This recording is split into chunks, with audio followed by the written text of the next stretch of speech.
Oh, a very good morning, you beautiful souls, and I mean it. Thank you so much for choosing to join us on this Tuesday. You're going to get your rewards for the next 3 hours. A lot of fun, a lot of positive energy, and hopefully a new perspective. Thank you so much for joining us as we hopefully all look for a new perspective, being the start of spring. The first of spring has officially sprung. Even the weather played along. Absolutely love it, but you can feel that change in energy. So hopefully we can tap into a little bit of that newness for you and inspire you. But it's all about looking forward, I suppose, embracing this final stanza of the year, get the most out of it, and hopefully rejuvenate ourselves just a little bit. An important part of that, surround yourself with people who make you feel energized and give you that positive energy. So that's my jumping off the point this morning. I'm going to say good morning to one such amazing human being. Good morning, Zanele. Are you feeling the freshness, the newness of spring? Oh, my Graham, I am feeling all of the freshness, all of the newness, and all of the amazingness from you this morning. And I love how we are just genuinely all in such a good mood as South Africans. I like to say September's December light, Mzansi. And I'm so glad that you're with us because we are 100% here to start off your morning on a great note. Not just a good note, a great one, but we're going to be leaving you feeling good. And there's so much that is here to come your way. And one thing I can also tell you, actually, Graham, is that I'm so excited because we got a queen that is married on the show. Oh my goodness. I know the celebration started yesterday, but I'm still celebrating today. We're still celebrating here in the Johannesburg studio, and we're so excited just to continue doing so. For now, though, as we come to you live from the Samsung DQX, friends, I hope you're ready. Strap in. We're about to do all of the things we need to do to make sure that indeed we have your Feel Good Breakfast show from all the way until 9 a.m. For now, though, let's get into what's happening in your news headlines with the beautiful married girl, Carissa. Yeah, good morning from my married self to you, Mzansi. I hope that you have a great start to your Tuesday. If not, stick right here on your Feel Good Breakfast show. But now, though, with 2 minutes after 6 o'clock, let's get into your national news headlines. Now, from tomorrow, fuel prices in South Africa will decrease, bringing some relief to motorists as well as households. Petrol will drop by 4 cents per litre, while diesel prices fall between 56 and 57 cents, depending on sulfur content. Now, illuminating paraffin decreases by 37 cents wholesale and 49 cents retail, while LP gas drops significantly by R1.32 per kilogram. Now, the Department of Mineral Resources and Energy attributes the cuts to lower Brent crude oil prices, increased global production, as well as stronger rand. In other news in the country, Public Works Deputy Minister Sihle Zikalala has issued eviction notices to over 100 illegal occupants of hijacked state properties in Cape Town. Now, leading Operation Bring Back, he visited properties in Goodwood and Khayelitsha, both allocated to the police, but now illegally occupied and in disrepair. One was donated to SAPS to fight drug abuse, but has become a drug den, while a large farm is being overtaken by informal settlements. Now, failure to comply with eviction notices will trigger legal action. Taking a look further afield at your international news-making headlines, where Russia has floated the idea of building a nuclear power plant in uranium-rich Niger, despite doubts about its practicality. Now, the proposal comes as Niger distances itself from former colonial power France, which previously refined its uranium. French group Orano's operations were nationalized in June, opening the way for Russian cooperation. Now, the deal also includes training local experts for energy and medical use. If realized, it would be West Africa's first nuclear plant, highlighting Moscow's growing regional influence. Meanwhile, one of Afghanistan's deadliest earthquakes has killed over 800 people and injured nearly 2,800 in eastern provinces Kunar and Nangarhar.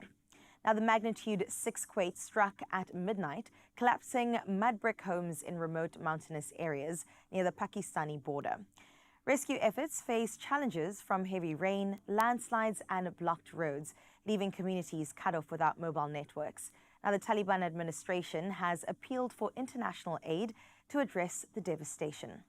Casualty figures are expected to rise as teams reach more isolated areas. Now, let's close off your first bit of news here, where this September South Africans are in for a treat as SANParks flings open the gates to 21 national parks, offering free access for an entire week of wild adventure. The 20th annual South African National Parks Weeks begins with a grand celebration at the Kruger Park on the 21st of September, before inviting thousands to step into nature from 22 to 26 September, with a bonus weekend extension at selected parks. Now, since 2006, the campaign has turned day trips into lifelong memories, igniting pride in the country's heritage.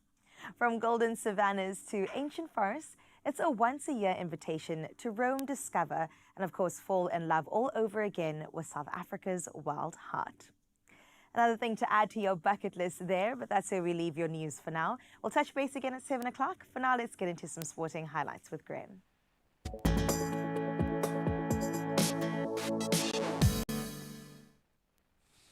Thank you so much, my friend. This is massive. We start with footballing news in the UK this morning. Liverpool have completed the signing of Newcastle striker Alexander Isak in a British record £125 million deal. So the Sweden international, who had an unbelievable year last year, has agreed to a long-term contract with the English champs. After a lengthy pursuit, Isak, who's only 24 years old, described the move as, quote, amazing. Said he was delighted to finally join a club of Liverpool's stature. He is going to do well there, I think. Now let's get back into the tennis, and it's all going down. Naomi Osaka powered past Coco Gauff 6-3, 6-2 in a dominant fashion to reach her first Grand Slam quarterfinal in 4 years. Obviously, we're talking about the US Open. Elsewhere, Iga Swiatek, she eased past Ekaterina Alexandrova 6-3, 6-1 to show her form as well and mount that title charge.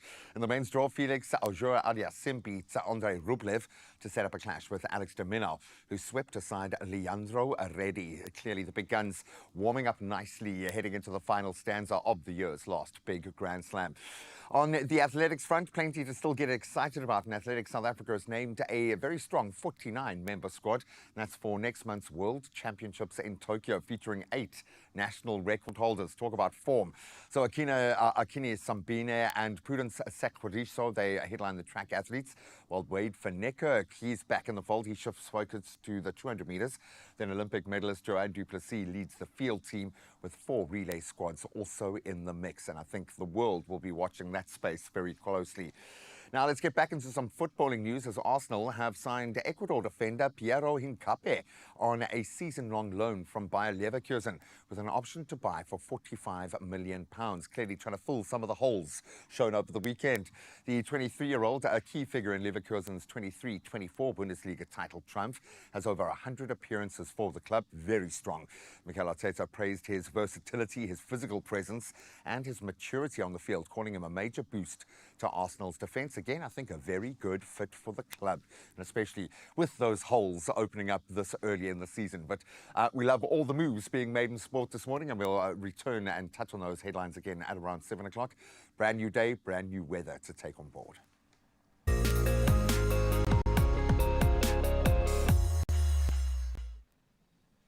We always tell you, no matter the weather, as long as we're together, then we know we're about to have a good time indeed, Mzansi. But we always need to keep you up to date with what is happening. And this is what the South African Weather Service has said today. They're issuing a yellow level 2 warning for damaging interior winds that may impact informal settlements and trigger widespread runaway fires over the eastern Northern Cape, as well as the central and western Free State and Northwest. Extremely high fire danger conditions are also expected in parts of the central interior. Meanwhile, Gauteng residents should brace for another week of scorching weather after already experiencing very hot conditions over the weekend. Now, we will keep you up to date with anything else that does come through. But for now, let's get into one of my favorite parts of the show. Everyone, it is the sunrise view of the hour. Zanti, we say, please come on through. Show us what your side of life is looking like. And we obviously tell you it is on 063-036-9649. And this morning, Omi from Kai Mouth, where it is going to be a delicious 29 degrees Celsius.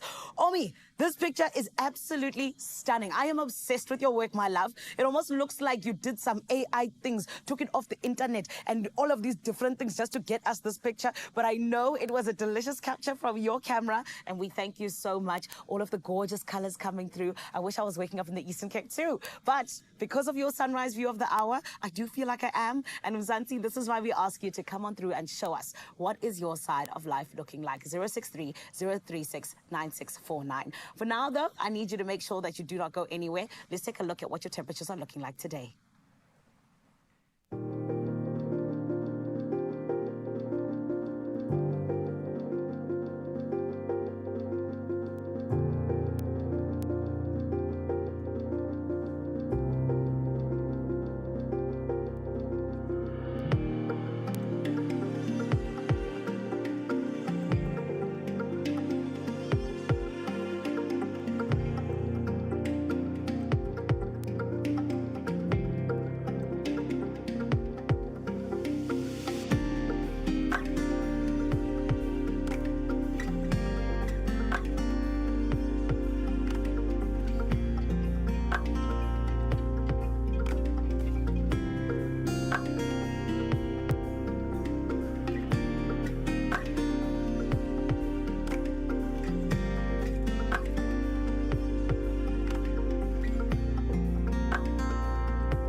I've got one thing and one thing to say. Move on over. It is style time right now. Happy Tuesday, Mzansi. Now listen, because I'm dressed like this, I know it's quite nice, but we can always elevate it a little bit more. And I've got two chic linen blend looks. And listen, I need your help to vote who is going to win and who's going to take this at the end of the day. Which one is going to steal your heart? Two options to choose from, so let's start with option one. So over on my right, we have a gorgeous linen blend dress. Now this one is buttoned down all the way through, but it is a midi detail cinched in the waist with a nice little belt, and then of course paired with some brown kitten heels. Now these are all the rage this spring summer. It's got some gold accents and detail on the toes as well, with a strap over the foot, and then of course a bag to match. So that's option one. I know we're starting with quite a strong contender, but let's move on to option two. I love myself a two-piece set, and this one, because it's matching, looks like it could be one.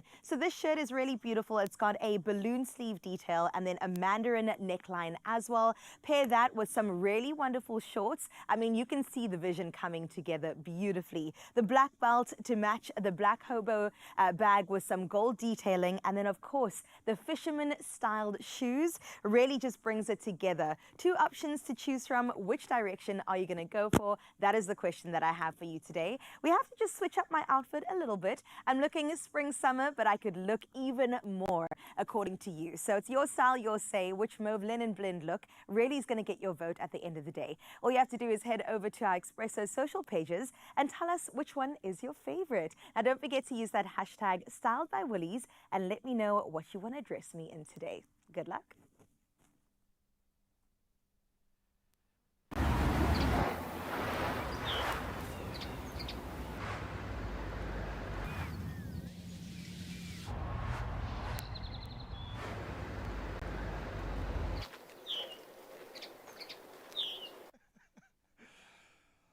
Yeah, you look beautiful already. I just mean, want to say that. where are we going to go from here? Okay, because I know if you suggest a different outfit, it kind of implies something else, but I think you look great already. The other outfits look also great. Great starting point. Move on over, Move month. on Okay, over. I absolutely love that for us this morning because we want newness, we want freshness.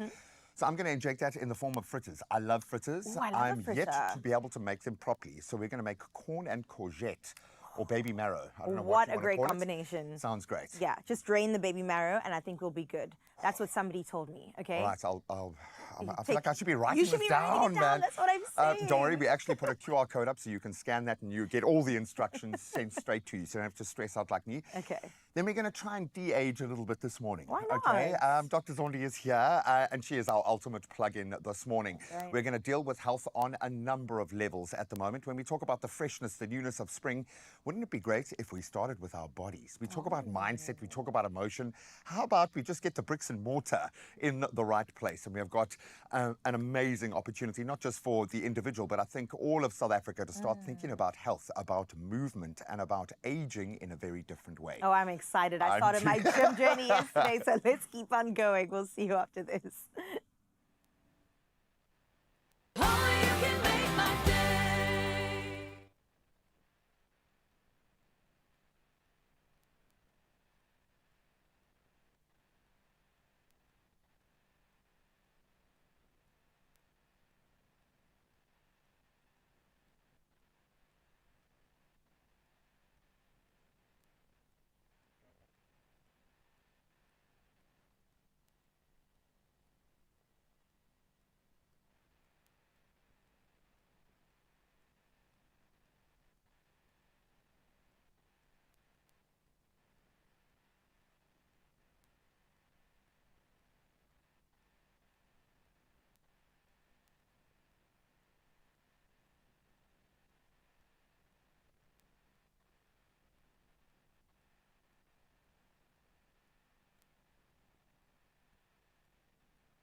It is your Feel Good Breakfast Show indeed, right here at S3. And we're so glad to be with you, Mzansi. Thank you for choosing us, because you could have been anywhere else. But you know where the feeling good vibes are, okay? And this is why we love to spread them all around. So yes, it's happening here on your screen, but we also want to jump out onto the social media streets with our Good Morning post. Now, friend, we love to thrive. Some people call 2025, 2020 thrive, right? And I'm so glad that you're doing so just by waking up each morning and taking on your day and being the best version of yourself, right?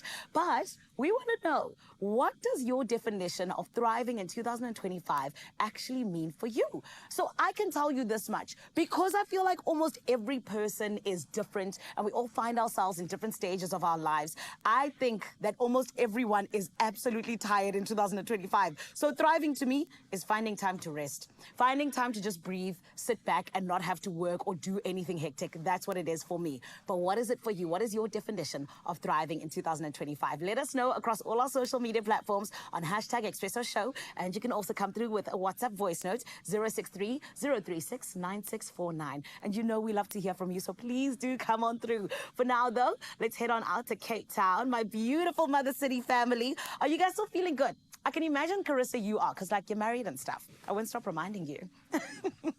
It's a good opportunity to check in. Are you still feeling... Am I still married? I'm still married and I'm still feeling fantastic. I can tell by the glare coming from this side of the studio. The lighting has changed in here, and I don't mind. I love the fact that that fits with the seasonal change. Spring is here. There is so much changing around us. Right. But how does that feel? Many of us are getting back into our fitness routines, trying to reconnect with our bodies after winter. But better health isn't only about training harder. Now it's about training smarter with a lot more information. That's right. I mean, from warm-ups and load management to simple fueling and hydration, a few habits can prevent most niggles. Now, there's also a lot of confusing advice online, and it's hard to know what's safe for real life, what we can really practice, which is why we brought in the wonderful Dr. Patukuhle Zondi, sports and exercise medicine physician, to share a practical tip or two or three or four for energy injury prevention as well as recovery, most importantly. So welcome, Doc, and thank you so much for being here. Good morning. It's good to be with you both. You're the one person in the country who might have more energy than us to start the day, so it's okay, but I think we're going to try and meet you there. I'm going to say thank you for the focus that you have in this area. For me, it's so exciting that we as just normal, average, everyday Joes can access the sports science that are driving the tip of the spear athletes out there, and it's a good time for South African athletes. So I think we're all excited. Absolutely. We want to see ourselves move like that. Yes, and we can. And we can. And we can. The good news. Can I use, because I love the sound of this, Thrive, WHX and the World Longevity Summit. I could have stopped at longevity. I think there is magic. I've used this term every day, albeit it was for Women's Month, but now we've shifted gears, but the magic is still in the water. Absolutely. There's something crazy going on in the world at the moment, maybe our access to information.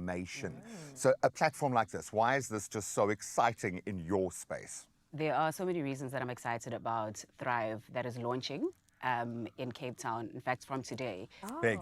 Specifically, and we spoke about it a little bit earlier, what really excites me is that it bridges elite sport, everyday wellness, and cutting-edge science, and brings it all together in one space. Amazing. What's also really different about this particular event is that it crosses across silos. So typically when we have these conversations, you're either speaking to a group of scientists or industry. And the or specialization manufacturing. becomes limiting. And you don't get the benefits of different perspectives on the very same topic. And so that's also what really excites me.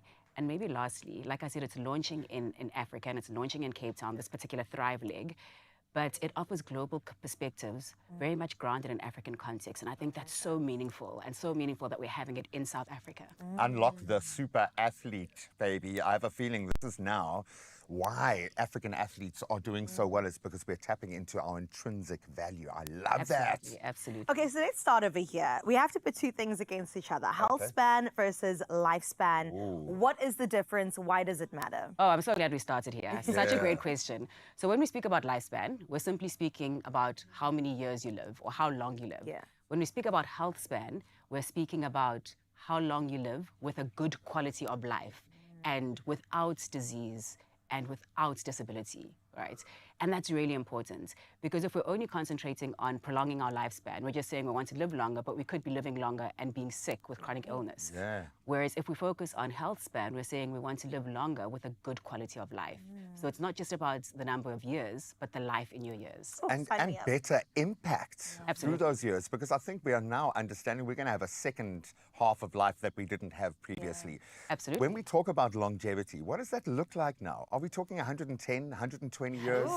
Because I know we are going to have regular accounts. I've interviewed a few centenarians over the last couple of years, and they were one of 3 or 4 at the retirement village. Things have changed. So what is most exciting when we look at the science in longevity for you at the moment? Well, as you say, the evolution of humans and I suppose our environment is such that we are living longer, right?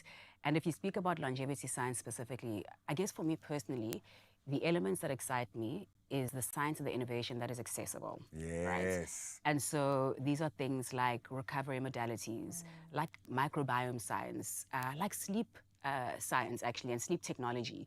These are modalities that are accessible to the everyday individual, but really have a profound impact in terms of your quality of life and even your productivity and performance as an everyday individual, and certainly as an athlete, and throughout the years of your life.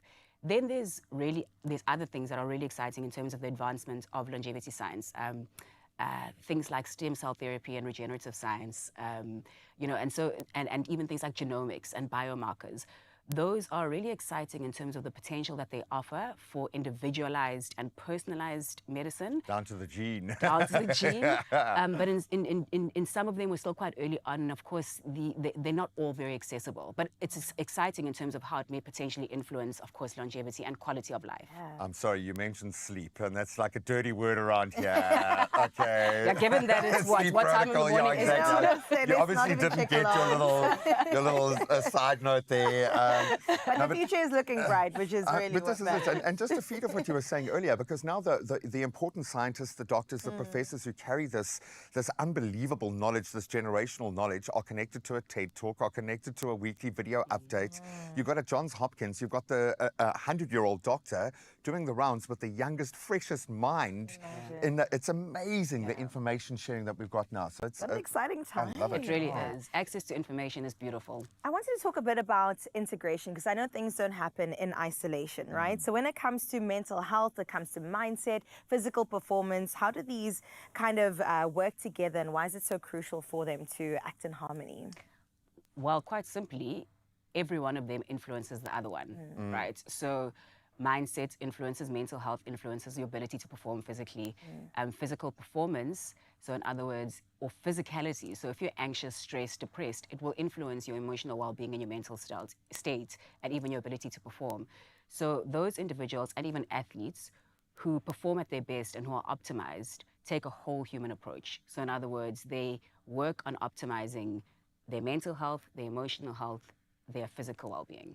Otherwise, you'll get found out 2-3 years into your career, as we've seen with Coco Gauff, as we've seen with so many young athletes, thankfully surrounded by good enough people.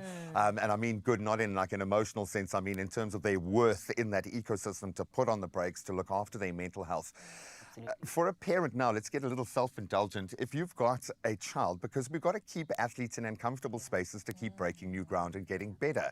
You can burn out very quickly when you're pushing that envelope. How do we find that balance with young athletes specifically? And I talk to all of the southern suburbs parents whose sons are playing rugby at the moment. Now, my son, for instance, is really good at karate, but he is so young. We are battling more to manage our own expectations than his. How do we look after him? Such an important point that you're raising. I think the biggest risk in youth sports specifically is overscheduling and early specialization.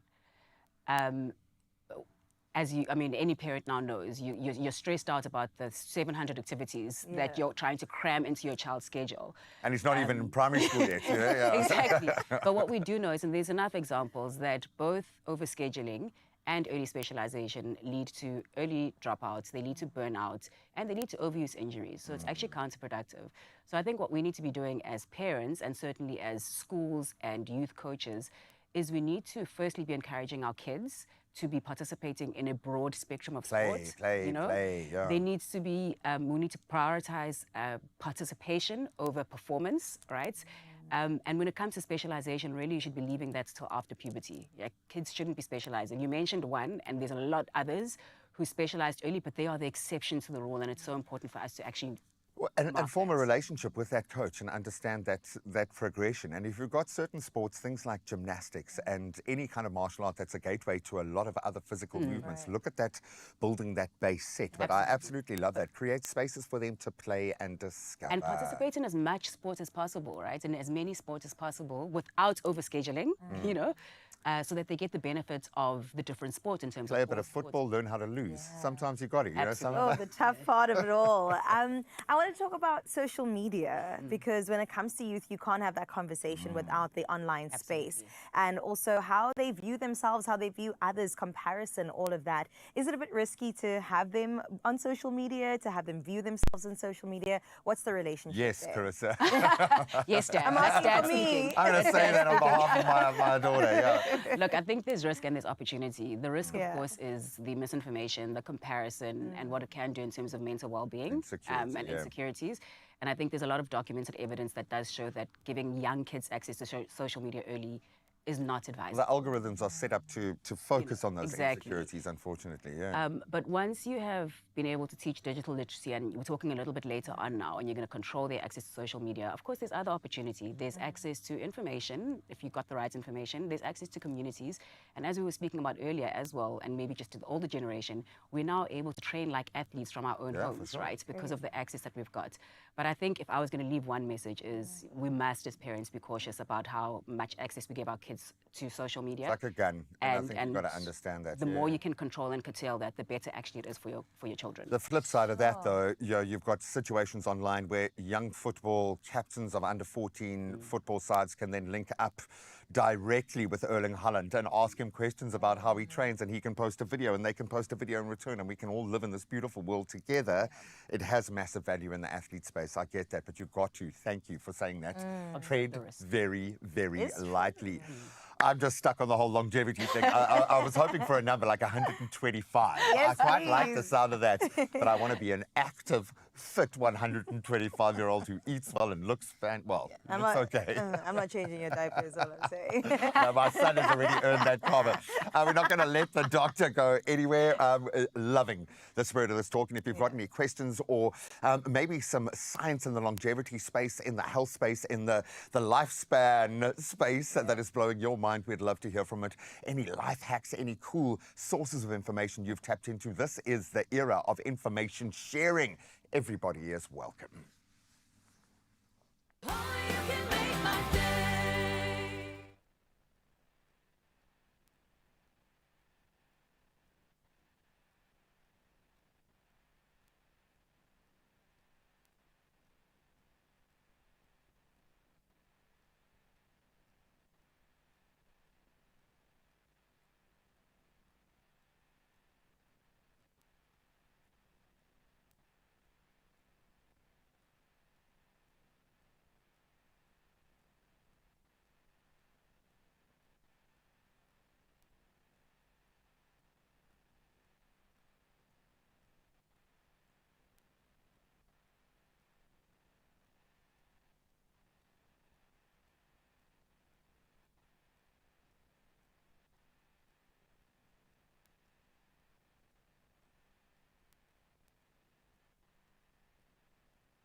It's my feel good breakfast show. Welcome back.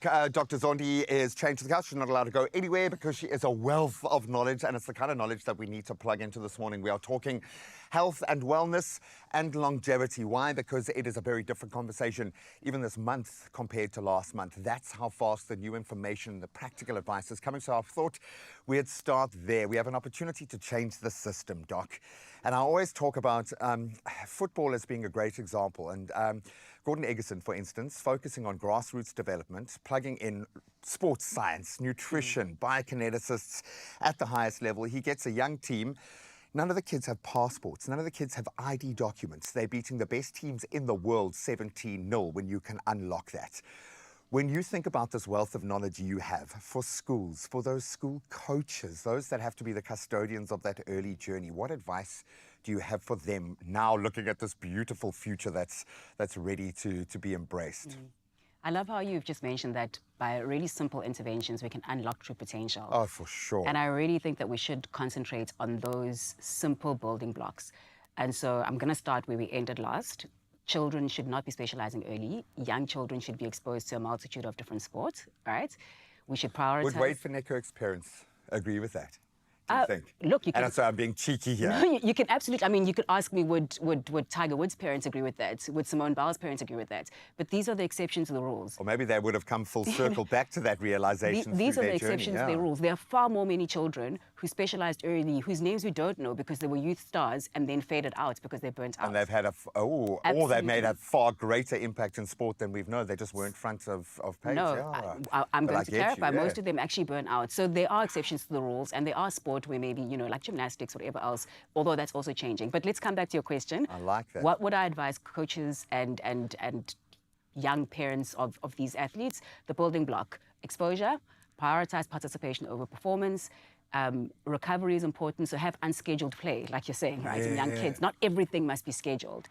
You mentioned one, tap into the sports scientists and the doctors and the professionals, right? Because even just by having talks and education is powerful around the principles of good eating and healthy eating. Culture. I call that the culture of good sport. You know, the lived experience of it. Yeah. So I think we can really influence in a simple but very impactful way if we start concentrating on these building blocks. And let them enjoy it. Let them enjoy it. When I think absolutely, it should be fun. But that's it. And we have a rule, funny enough, with the sports that he is doing a deep dive into. It's like it must be his choice, but get involved. And then suddenly it's a different perspective. I've got a whole lot more respect for the coaches at junior rugby level, for instance, and how different that is to dealing with senior athletes. So I love this mindset. Can I, again, be quite disruptive here and talk about female physiology? And I feel after this woman's month... I love that we're having this conversation. And so am I, because now, look, I'm a father to a girl child. I grew up in an all-female household, and I feel like I'm a card-carrying member of the female fraternity or maternity or sisterhood after Women's Month. But it highlighted so many critical fall downs for me. Women's physiology when it comes to sport. Now, a man shows some kind of genetic difference, we'll create a new sport for him to go and do that. Not so when it comes to female athletes. Do you think we are going to see a shift in that space as female sport, even just within the TV space, is growing at the rate of 800% a year? It's different now. We're going to see athletes within the female space looking different now. Yeah, is the world ready for that, or what needs to shift? Well, whether or not the world is ready, it's happening. And yeah. I think we're really seeing the changes. We're seeing increase in participation, which is fantastic, right?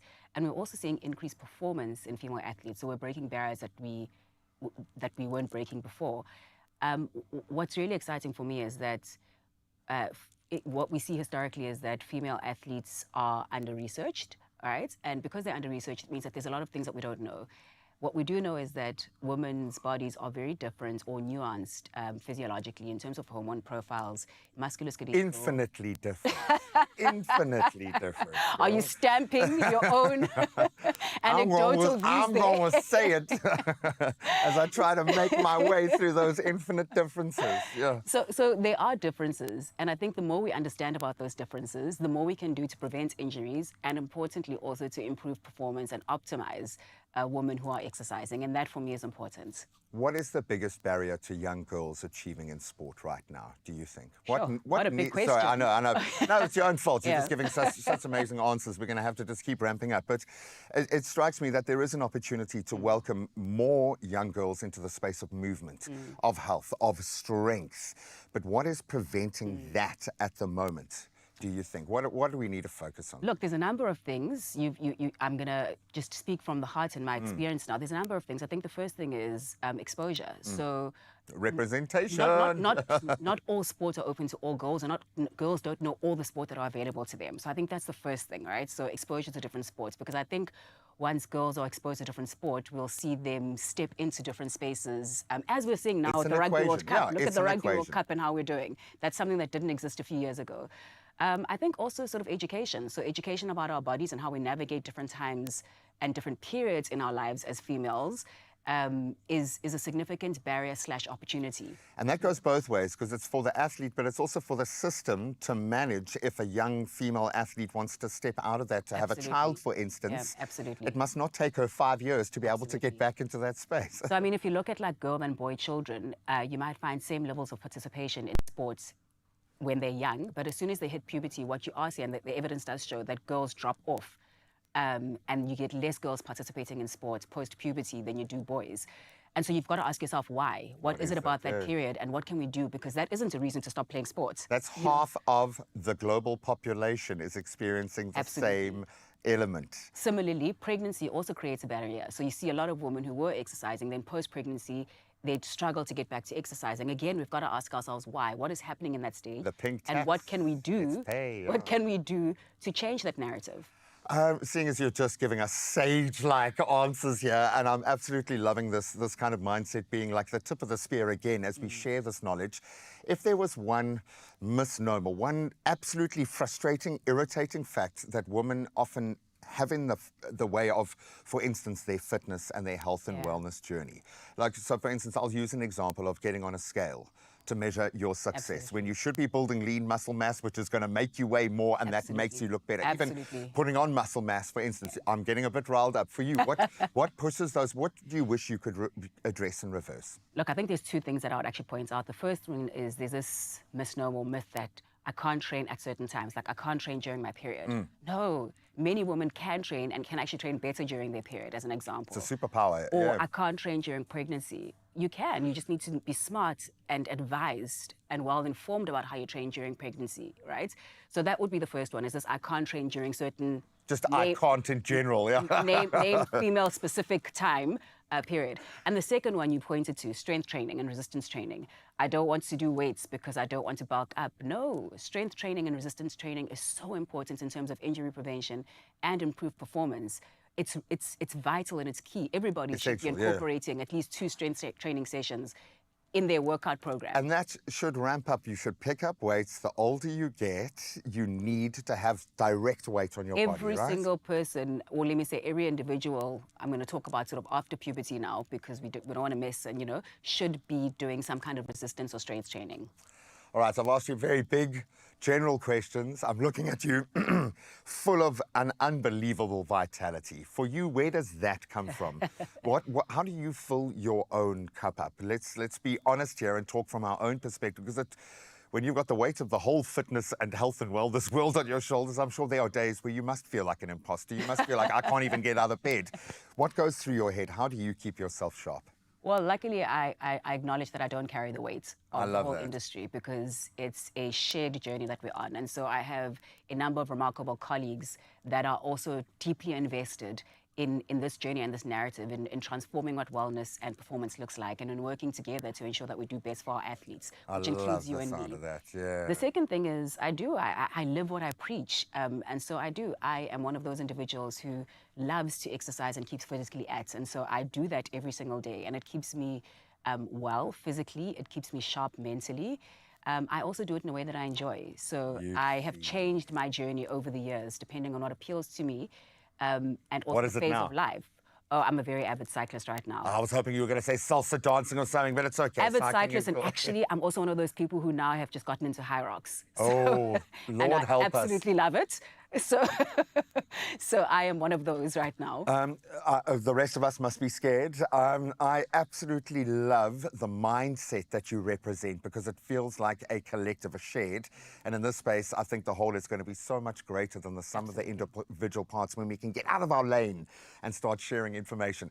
Last question. How old am I going to live to? 125? 130? You know what?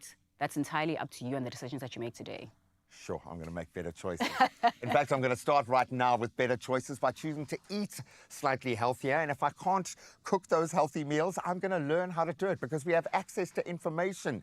The bottom line is that you can plug into an incredible new wave of thinking when it comes to our minds, when it comes to our bodies, and how we feel and engage with the world around us. I've got to say, I love you. I think we might need a little weekly segment with the doc, but all the best of luck. I know the next couple of days, there's a lot happening in your space. Go and propagate, go and spread the love, spread the energy, and thank you so much for being here. I can't imagine you need a nap during the day. So fantastic to be here. No, of course, we're getting going and carrying on the action. I might need a little bit of a nap later this morning, but you don't. Please don't waste a second. We'll keep the information on how you can plug into what sounds like an amazing collective over the next couple of days. And once again, Doc, we love you. Thank you so much. Thanks very much.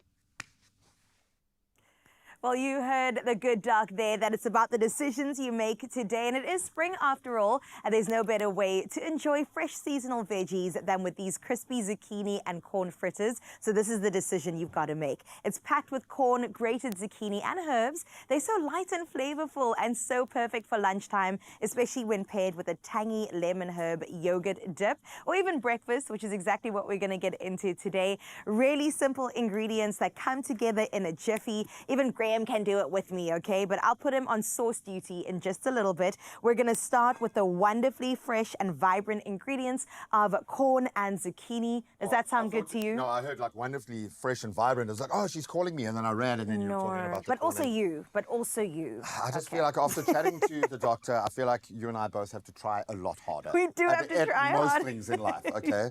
I but feel this is something- encouraged though. Oh, very much so. Like we Yeah. have access to the This is what I'm greatest saying. minds and mindset. And luckily, the one thing we do have control of is our kitchen, or hopefully, Exactly. and how we eat. Yes. What's going on here? So let me tell you what's going on. Corn and zucchini or baby marrow. So we Love it. grate this and then you put salt on it so that it draws out the moisture. You squeeze it out with a cheesecloth and then you add it together. Because we want like a crispy, muslin, not like a soggy. muslin cheese. Muslin Yeah. cheesecloth. No, you'll So do let's when add it you have together. your baba. One day. Oh no, we're going to start. Every time I mention it now, people are going to start go online and start talking nonsense about you. But, no, the muslin cloth you will get to know, but it's amazing how much it helps in cooking. What do you need it for babies? Yeah, it wraps for swaddling babies. There's nothing better, Oh. man. I wonder if I could still pull off a swaddle. You could. A swaddle wrap. I think I could, eh? You've swaddled a, what is I've that been, thing oh, called? the iguana, the Iguana. lizard. So you're good. I miss lizards. That beautiful lizard. Now I've got a puppy to cuddle. You but I still do the do. rock, the The swiggle, the wiggle and I don't sway. think it can get out of you. All right, so I've This added is in looking some very feta. flavorful, and Yeah. I like corn fritters as a jumping off point because they have like a sweetness to them. I just absolutely adore them. Also love courgettes. I think they get a bit of a buttery, beautiful kind of. We always say nutty taste when you roast them Yeah. off, but there's something that happens to certain vegetables. The flavor profile just shifts into almost sweetish kind of. Sweet, but also savory. Yeah, just a perfect balance. Okay, you've so got I've the egg. added eggs, added feta, added salt and pepper for seasoning. We've got some baking powder and flour already mixed together, Okay. just to make it a bit easier. And we want to not over stir it because we don't want it to be dense, but we're going to mix that together with some herbs as well. I like your style. You're still Do you going like quite it? cowboy after yesterday, after our meringue experiment of seeing if we could make a meringue Should I by put putting this over my head? all the ingredients together from the beginning, which was quite spectacular. Have you noticed how my right bicep is 5 times bigger than my tiny little left bicep? Okay, so I'm on sauce duty, I'm You assuming, are. and this looks zingy and it looks delicious, and I'm guessing this is parsley, not coriander. I hope so. I hope that It is, I think. I love you, Tiff. I love you so much. We got a bit of lemon juice Yep. going in as Some well. plain yogurt. A little some bit of zest. And I like this with a bit of zing to offset the sweetness. Exactly. Bit of, I want to say, not oregano, thyme? Oregano. Thyme. Thyme. Yeah, I love thyme. It's one of my favorite herbs. We all need more time, girl. Wish I We had all more need- of so that. How old do you think you're going to live? If you keep eating like this, wow. That's the culinary plop. That's what we like to call, and it takes. That's an official name. No, you only learn that in your third year at culinary school. Oh. And then they have competitions, the The old plop plop. off. And they Plop see. is crazy. But don't be mentioning that to any old chef, eh? Only the privileged few. No. Chef Clem. Chef taught me Clem, that, I'll ask yeah. him and Jamie Oliver. Okay, so I think I'm going to live to, Oh, salt and pepper. I'm pushing 103. 103. So Yeah. you're going to be quite young then. Yeah, Okay. that's what I'm going Oh, for. no, Because I still I've- want to be able to go, marathon running. And I'm going to be bionic, man. I'm not saying how much of my original self will be around at 135. I just wanna- 135? I just want to curse my children with my existence, my very eccentric existence as an old person for as long as I can. My son is well aware that every line he crosses with me now, this is where we're going. So I wanted to take the pressure off you and not be too obvious about the fact that you're putting whole fritters in a pan and cooking them yourself that I you've am. made from scratch. I hope it will taste good. It's not going to look as beautifully round as those, but you know what? Rustic sometimes is the way to go. It looks more homemade like that. Exactly. It's a thing. Like imagine your child is making a project at school.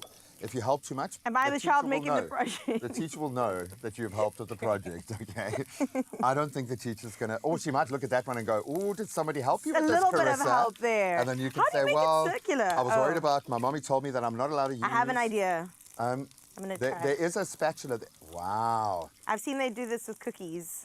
That's, okay, so you've got the I'm not plop, gonna do and then that what do we again. call that in culinary terms? That's called the runaround. The runaround. Yeah. The old runaround. And old you've got to run- do that. You've got to, when you say it, you've got to put your cooking utensils down and go the runaround, and then you can go back to your.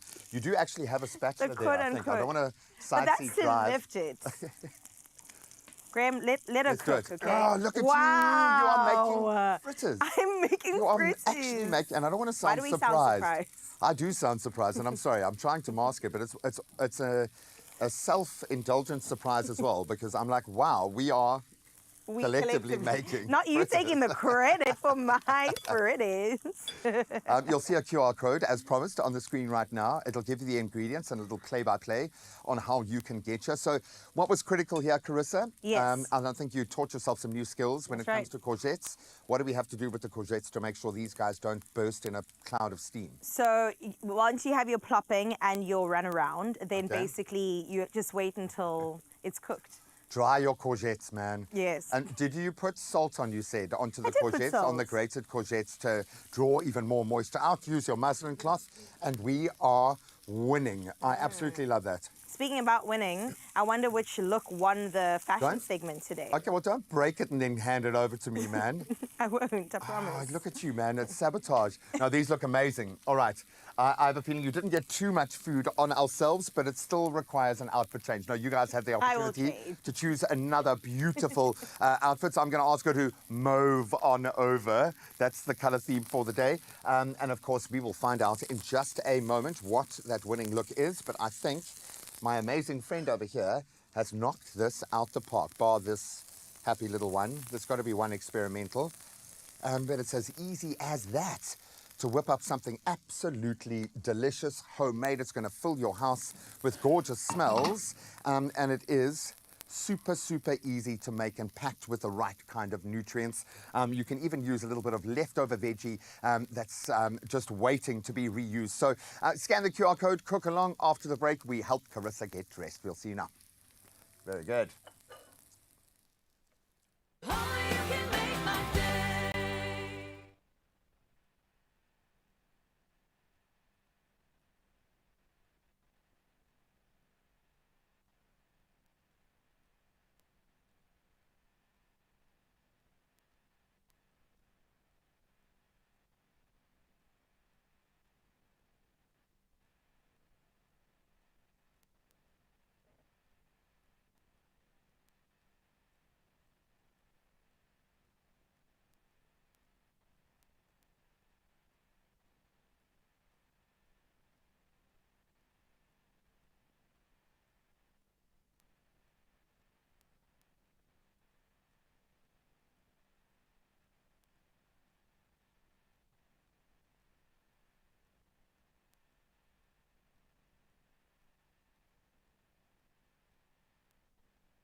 It's my feel-good breakfast show. Good morning. We love you. In case you haven't heard it yet this morning, I hope you are ready to thrive today. And that can look different at every stage of your life. We talk about the seasons of life that we move through. So what's your personal definition of thriving in 2025? I'm going to say thrive over there because there are new ways that we can shine and new levels of energy that we can tap into. This is a great era to be alive. We want to be inspired by you. So we sent out our number 063-036-9649. And if you want to drop us an inspirational voice note, we'd love to hear from it. But let's head over to the social streets to hear exactly how one of you feel about this new phase of your journey. Charlene de Klerk saying thriving is all about being the best version of ourselves and spreading love and kindness. I absolutely love that. It's all about propagating. Natasha Levandal saying doing better tomorrow than I am today. And today I'm doing better than I was yesterday. I like that.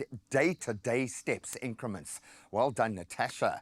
Let's get another comment in there. Absolute gold. This one coming from Sylvie. Good morning, Expresso family. Thriving at my senior age is to be physically active. I like that. Balanced diet, stay mentally engaged with hobbies, spend time with family and friends, and have good sleep. And I believe it's also about being open to new experiences, learning and growing every day. On the money there. Every moment and every challenge that comes our way, and also about finding purpose and meaning in life. Staying connected with nature and cultivating gratitude and positivity.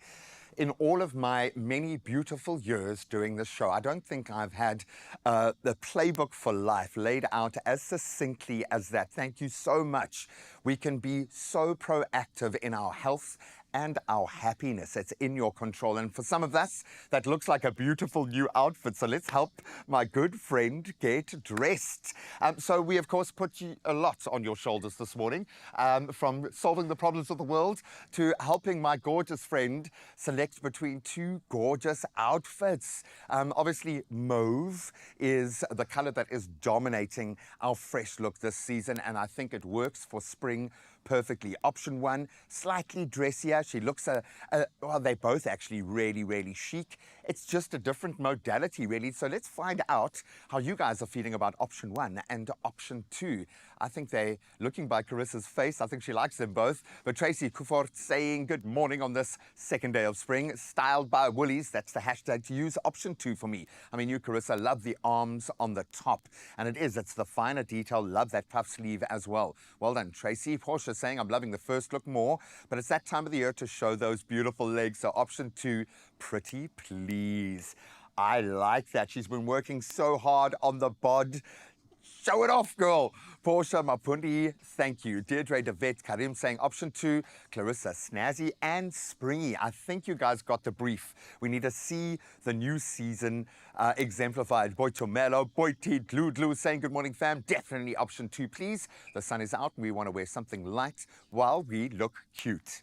All right. Well, we've said she looks cute. The sun will hopefully be out today. Let's see which option has won out. I'm not going to reveal it. She's going to reveal it herself. Dun, dun, dun.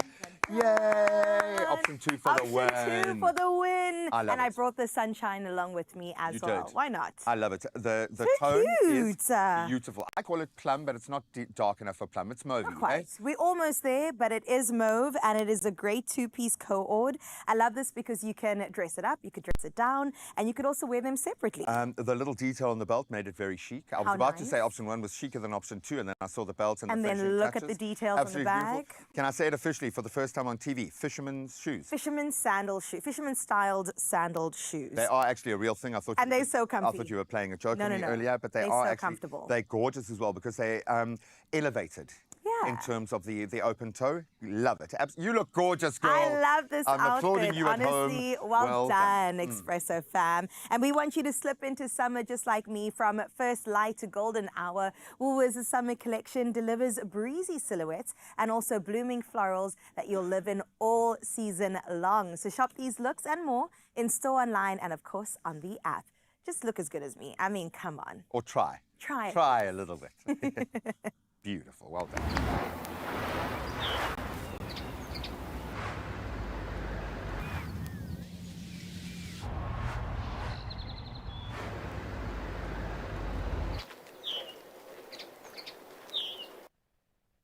So can I keep my bag throughout the show? You can. And you know what? It's going to be a bloomin' good time after the break. Now we continue to celebrate the freshness, newness of spring. After this, we'll see you now. Well done. Thank you. Only you can make my day.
It's my feel good breakfast show.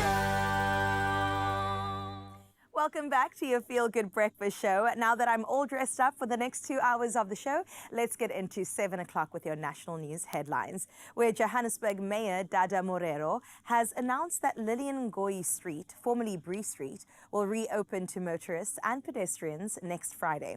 Now, the road was closed for nearly 2 years following a methane gas explosion that caused its collapse.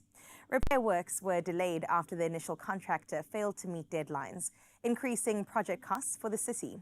Now, the mayor said construction is now complete, with only sidewalks still being finalized, and the street will fully be operational from the 12th of September. In other news in South Africa, from tomorrow, fuel prices in the country will decrease, bringing some relief to motorists and households. Now, petrol will drop by 4 cents per litre, while diesel prices fall by between 56 and 57 cents, depending on sulfur content. Now, illuminating paraffin decreases by 37 cents wholesale and 49 cents retail, while LP gas drops significantly by R1.32 per kilogram. Now, the Department of Mineral Resources and Energy attributes the cuts to lower Brent crude oil prices, increased global production, as well as the stronger rand. In your international news-making headlines, European Commission President Ursula von der Leyen's flight to Bulgaria experienced GPS jamming, suspected to be caused by Russia, officials said. Now, the interference occurred as the plane approached Plovdiv, forcing pilots to rely on terrestrial navigation and paper maps before landing safely. Now, Bulgaria's authorities confirmed satellite signals were disrupted. The incident highlights growing risks to civilian flights, with experts noting increased navigation interference since 2022. Now, Brussels said the disruption reinforces its commitment to boosting European defense as well as supporting Ukraine. Meanwhile, Russia has floated the idea of building a nuclear power plant in uranium-rich Niger, despite doubts about its practicality. Now, the proposal comes as Niger distances itself from former colonial power France, which previously refined its uranium. French group Orano's operations were nationalized in June, opening the way for Russian cooperation. Now, the deal also includes training local experts for energy and medical use. Now, if realized, it would be West Africa's first nuclear plant, highlighting Moscow's growing regional influence. Let's close up your 7 o'clock news here, where a rare albino kangaroo joey has hopped into the world at Belgrade Zoo in Serbia, delighting keepers and visitors alike. Now, born on the 25th of August, the tiny marsupial has striking red eyes and a snowy white coat, the result of a rare genetic condition that occurs only once in about 100,000 births. Now, biologists say the joey's grandmother was white, while her mother carried the gene, making this fluffy surprise extra special. Now, keepers are giving her extra care as albino animals need protection from sunlight. Belgrade Zoo, already known for unusual white creatures, says this adorable newcomer is set to become a star attraction. Beautiful way and heartwarming way to close up your 7 o'clock news. Let's get into some sporting highlights now with Gray.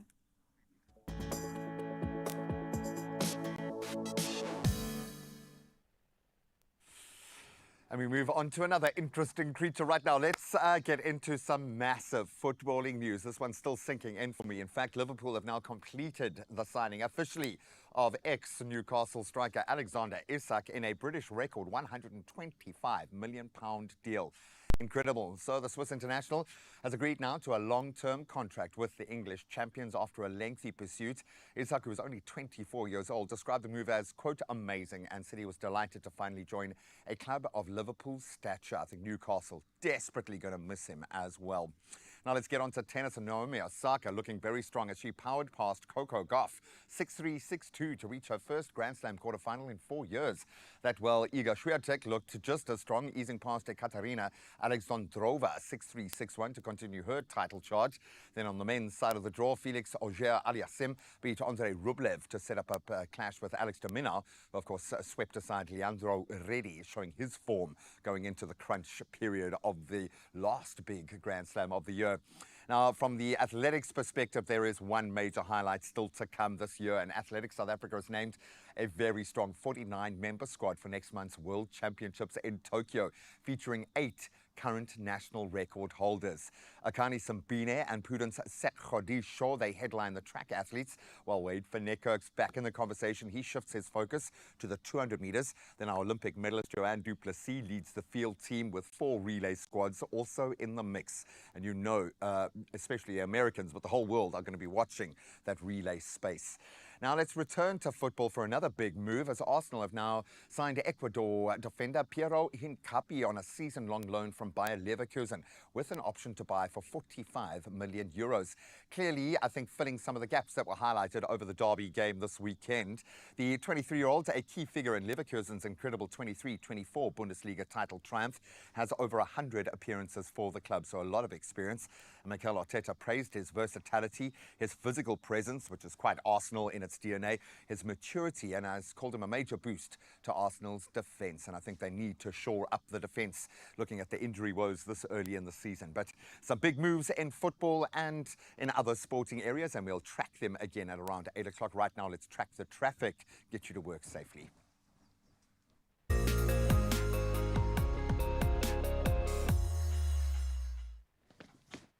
Let's guide you through the road so that you hopefully have a beautiful start to your morning, even when you jump out onto the world. First and foremost, in Gauteng Centurion, we got congestion along the N1 southbound between Brakfontein Interchange and Olifantsfontein Road. It's resulting in slow-moving traffic, so please allow for added travel time over there and plan your morning commute accordingly. Then still in Gauteng at Benoni, back-to-back traffic is being experienced on the R21 southbound, congested from Benoni.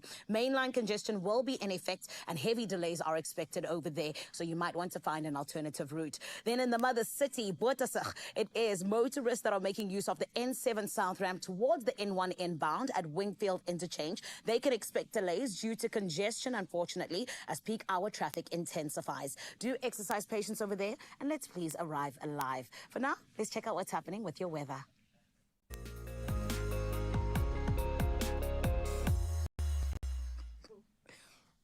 The South African Weather Service has issued a yellow level 2 warning for damaging interior winds that may impact informal settlements and trigger widespread runaway fires over the eastern Northern Cape, as well as the central and western Free State and northwest. Extremely high fire danger conditions are also expected in parts of the central interior. Meanwhile, Gauteng residents should brace for another week of scorching weather after already experiencing very hot conditions over the weekend. So it is about to get hot, Gauteng. However we can do this, make sure you stay hydrated and you also stay in the shade. Right about now, though, we need to get into my favorite part. It is the sunrise view of the hour.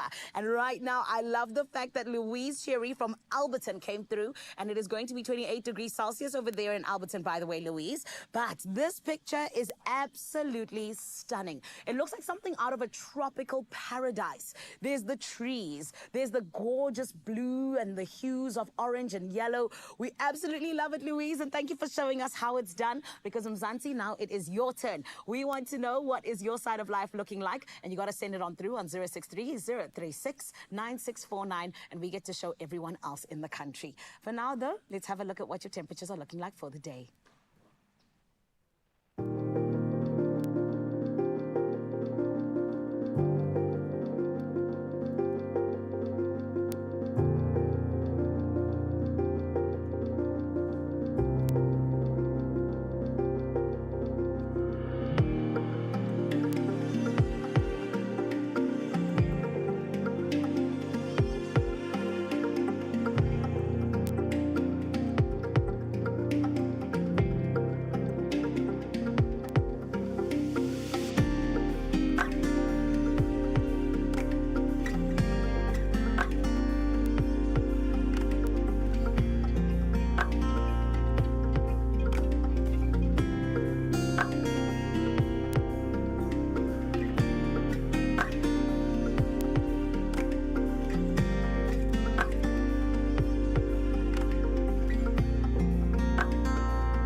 Okay, I think it's come that time I'm going to have to govern Uppington. Okay, maybe I've been pushing you guys a little bit too hard to bring in the new season. Slow down, okay? I don't know where that temperature is coming from. Maybe it's echoing what is happening in the Powerball and the Powerball Plus today. Break it down, my friend. Okay, listen, South Africa. This is serious matters, okay? Powerball and Powerball Plus stand at 94 million rand in total estimated jackpots this Tuesday. So don't delay. Listen to my voice right now. Play Powerball for an estimated 44 million rand. And then you get Powerball Plus for an estimated 50 million rand. And you have to play them together, surely. You have to. Not one at the expense of the other. It doesn't work like that. Luck doesn't work like that, okay? Go and get your tickets in store as soon as they open with a smile on your face.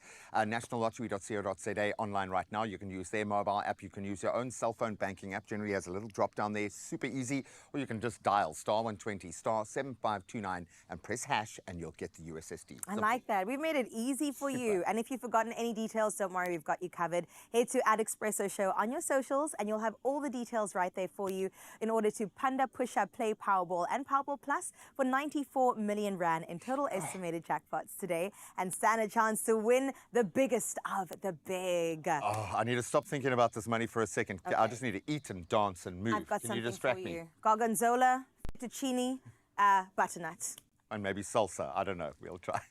Not the eating salsa, the dancing. You'll see now. We'll get into it after this. Only you can make my day. We see the person behind the banking profile. We see your story. Expresso was proudly brought to you by ABSA. Your story matters.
It's my feel good breakfast show.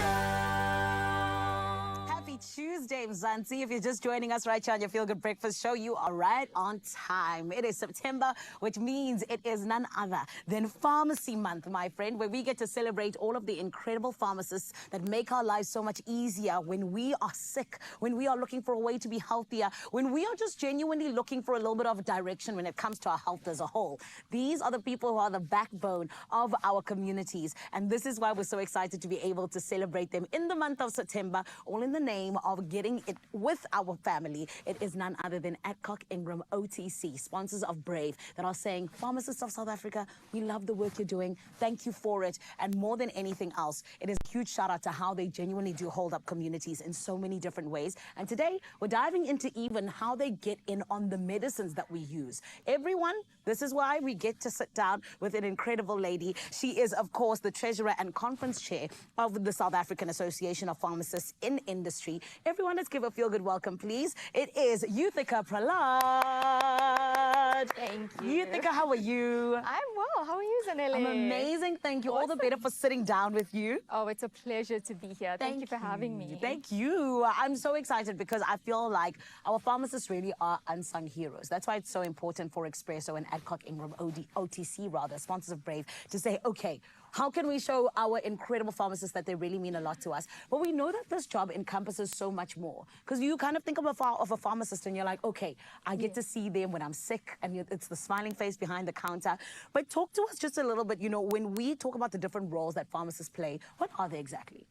So within the context of industry, Zanele, there's a lot of diversity in terms of what a pharmacist can do. Yeah. So we are involved with the life cycle of the product, ensuring safety, efficacy, and quality throughout that entire life cycle. Yeah. So you'll find pharmacists in research and development, in clinical trials. Sure. You also find pharmacists doing what we call dossier submissions and new product registrations. So those are like your regulatory affairs pharmacists. You find pharmacists also involved in the actual manufacturing of the products. So you would have production pharmacists, quality assurance pharmacists, quality control pharmacists, and they are also responsible for the quality management system within that facility as well. Yeah. But it doesn't stop there. You have pharmacists who are also doing post-market surveillance as well. So those are your pharmacovigilance pharmacists.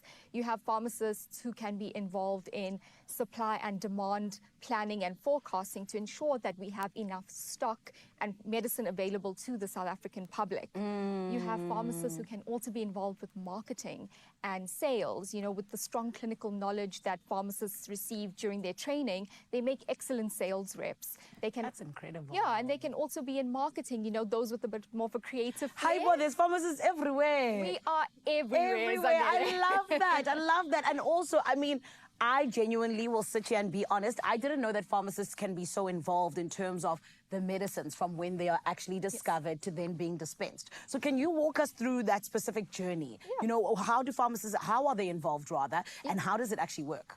Yeah, absolutely. So it's quite a complex process, as I'm sure you can appreciate, but I'll try to take us through a bit of a summary. Yes. So we first start off with the research and development process, where you'll have teams who are looking at different compounds or molecules that could potentially be used for specific disease conditions. Yes. So once they identify something and they say, well, okay, this looks good and we can take this further, that will be synthesized into a form that can be used in clinical trials.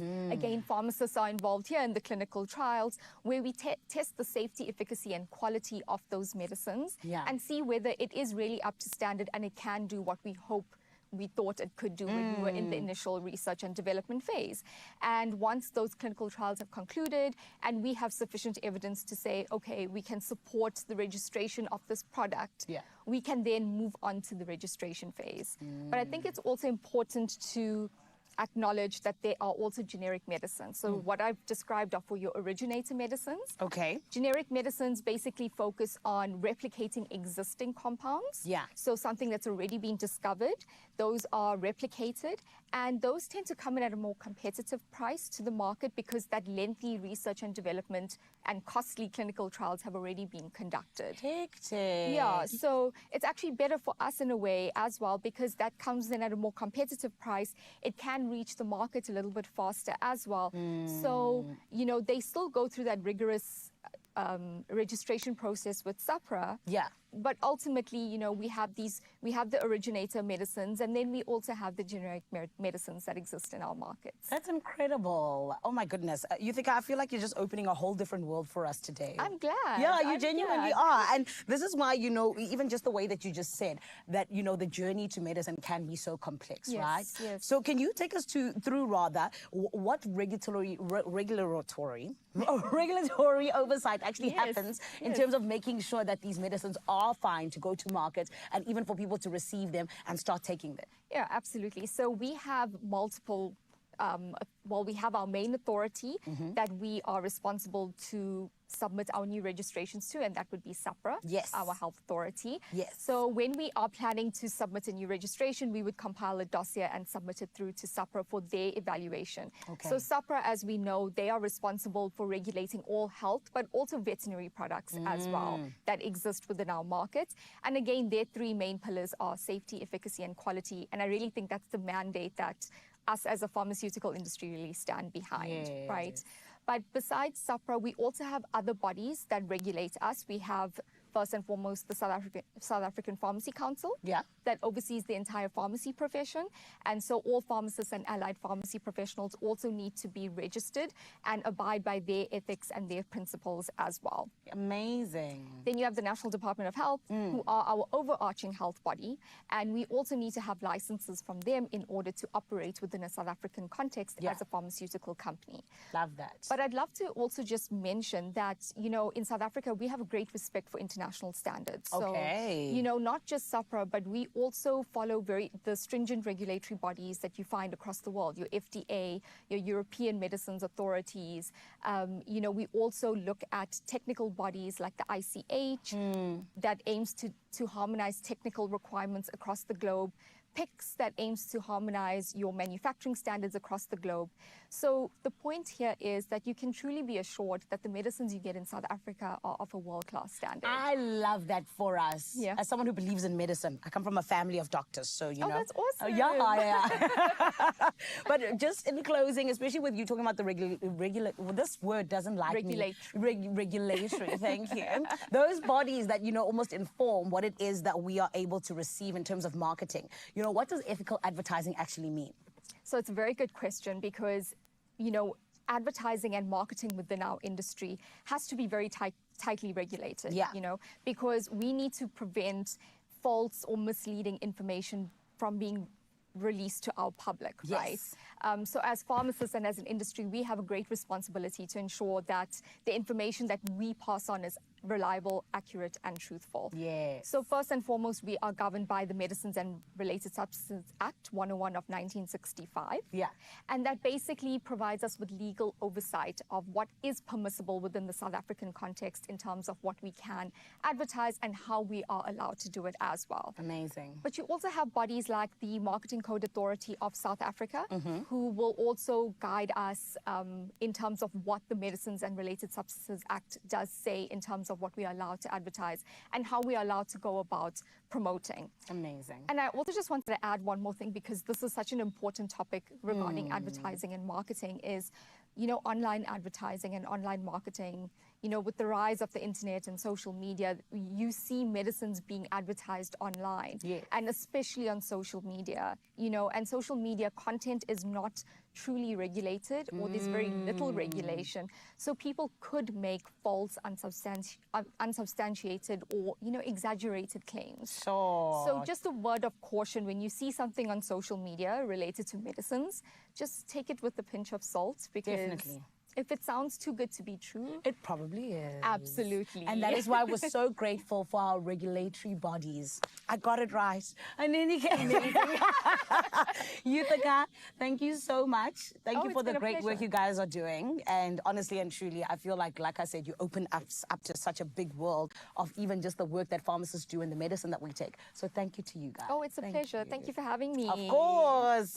Oh my goodness, Mzansi, this is exactly what September is going to be about. All throughout, and we've been getting ready all throughout August as well, all in the name of letting our pharmacists know just how much they mean to us and how much we are genuinely all about them. But my friend, you also know that there's always something nice for you when Adcock Ingram OTC, sponsors of Brave, are in the building. So we have every single Tuesday 2,000 Rand that could be yours. But listen to this. All you got to do is head on over to our competition post on our Expresso social media pages.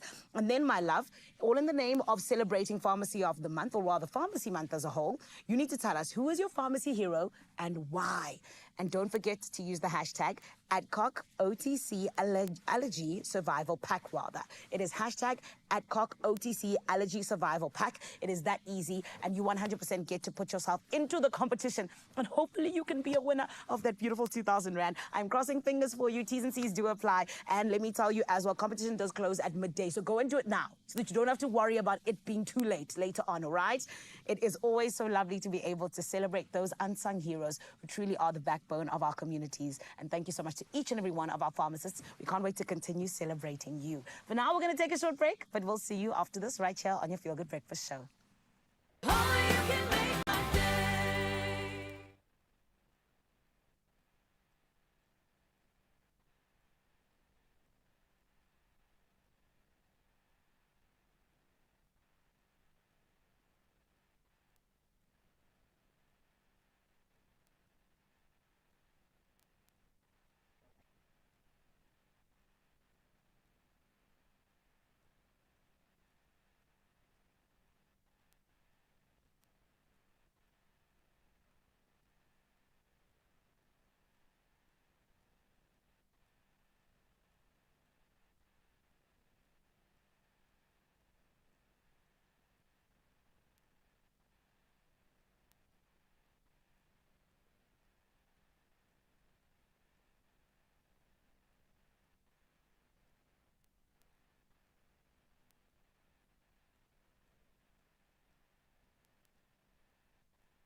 It's my Feel Good Breakfast Show.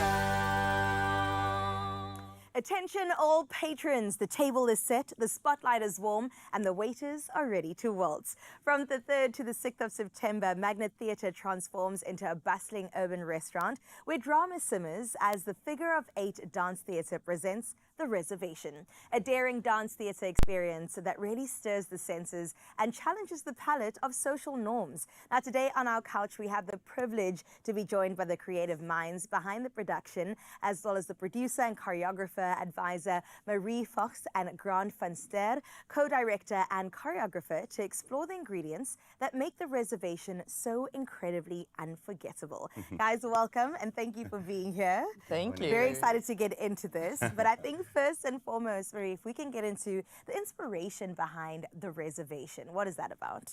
So quite honestly, we were sitting at a restaurant and brainstorming. So yeah, we always try, each year we do a production, that's a debut production, and always try to come up with a concept that's very relatable to anybody and not only the dance industry as such.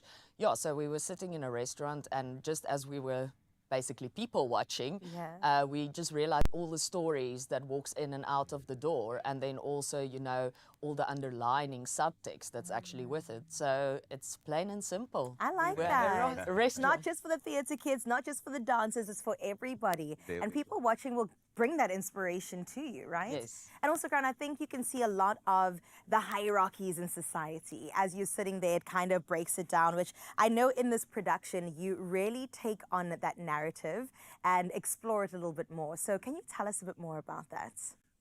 Yeah, so like Marie said, we're really looking at the different stories that flow in and out through the restaurant door, looking at the different people that go there, looking at the different people that work there. Like, for instance, the waiters that move in and out between the tables, looking at the chef that makes an appearance. There's some lovers' quarrel happening, and the different gatherings of big groups, families uniting to come and feast at the table. Sure. I think as a dance company, we really try and close the gap between dance and theatre. We really try and challenge the misconception of dancers just being physical beings or physical expressionists. So we really want to try and see how we can bridge or marriage the gap. And really that dancers, besides just being physical beings, there's also a voice that they can use to articulate the movement and the expression. So for us, that's quite a a wonderful thing to be able to achieve and to do. I love that. I mean, even the way you're talking, I'm like, oh, sign me up, sign me up. I'm here for it. The production merges dance, like you said, as well, and brings it together in a very unique way. So what were some of the logistical ways of getting around this? I know to put any production together takes an entire team. It takes a village, in fact. So talk me through the maybe creative challenges that you guys had to experience to pull this off. So as Grant said, the merging of text or script and the dance is often a misconception. So we actually had a guy, Vulcan Karlitz, on board who assisted us with a basic type of text or framework. We also took stories from all the performers and merged it in. So then to actually put it together, and the co-director is Buhle Ngaba, and yeah, she's amazing. Amazing, yeah. And she coming in from a more of a theatre side and assisting with the script, where Grant comes more in from the dance element and truly merging that. So it is a challenge for, we're really pushing performers who's not necessarily used to text. But I think we're getting it right. And like he says, it's just really truly showing that it's not just a movement. You know, voice can also play a role. That's beautiful. And also I like the idea of collaboration that you've mentioned too. Magic happens when we come together creatively with our minds, right? The restaurant setting though, I find that really interesting. I know that that's where the inspiration came, that you were sitting there. But how do you feel that that is sort of a metaphor for society, Grant? It's such an interesting canvas and dynamic canvas to be able to almost hold up a mirror and for society to kind of look at it and have that image reflected back at them. So we really try and tap into stories that's familiar, in stories that you're able to experience when you find yourself sitting at a restaurant, you know, and you look around, you lift, instead of just looking at your meal, and you look up a little bit and actually see what's going on within the walls of the restaurant. And for us, it was quite exciting to bring that to the stage and see how movement and text can find the marriage to bring that story alive. Oh my gosh, I'm getting excited just sitting here as well. So who is this for? Should it be for anybody? Is it for kids? Is it for the older folk? Is it for the married folk? Who is this play done for? We truly think it's for everybody. It is a family-friendly production, so there is a matinee performance specifically for those who can't come out late at the evening. But there's something for everybody, young and old, and even if it's like, you will always familiarize you with one story or every story, and then so truly anybody can come, anybody will enjoy it, even if you're not familiar with dance. And it's a very entertaining show, but there's also a lot of subtext towards more serious matters, but underlining. The content is still there. Entertainment and content. When those two come together, there is really, really something special that happens. Okay, without giving too much away, I'm going to have to ask you that. Is there a particular scene or movement or a phrase even that resonates with you, with your own experience, when you sit back and watch and you were like, you know what, yeah, that one is for me. Is there any moment in the production? I think for me, it's probably the urgency at which our waiters in the production move, and how they're able to move in between tables and going from one to the next. I think for me and in my life, the urgency going from one thing to the next and not being able to breathe or pause and have a moment where you just take it in and then go again. I think for me, that's something that stands out here. And also, did you say the same? We're also focusing on the social media element, you know, Absolutely, and that's often a thing that, you know, people aren't actually experiencing each other, and the being present. Yes, being present. So the social media element is always very interesting, because as I see in the restaurant, people take more photos of their food than actually eating it. Guilty. Been there. I say, what's the Wi-Fi before I've even asked for something in the menu. Guys, thank you so much for putting this incredible production together. We cannot wait for Mzansi to enjoy and see it. Marie, if you could just run through where people can get a ticket, when it runs. So it's from 3 to 6 September, And so opening tomorrow evening, tickets are 100 and 150 Rand, and you can buy via Quicket.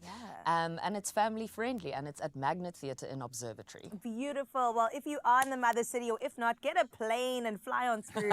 This is definitely the place to be between the 3rd and the 6th of September.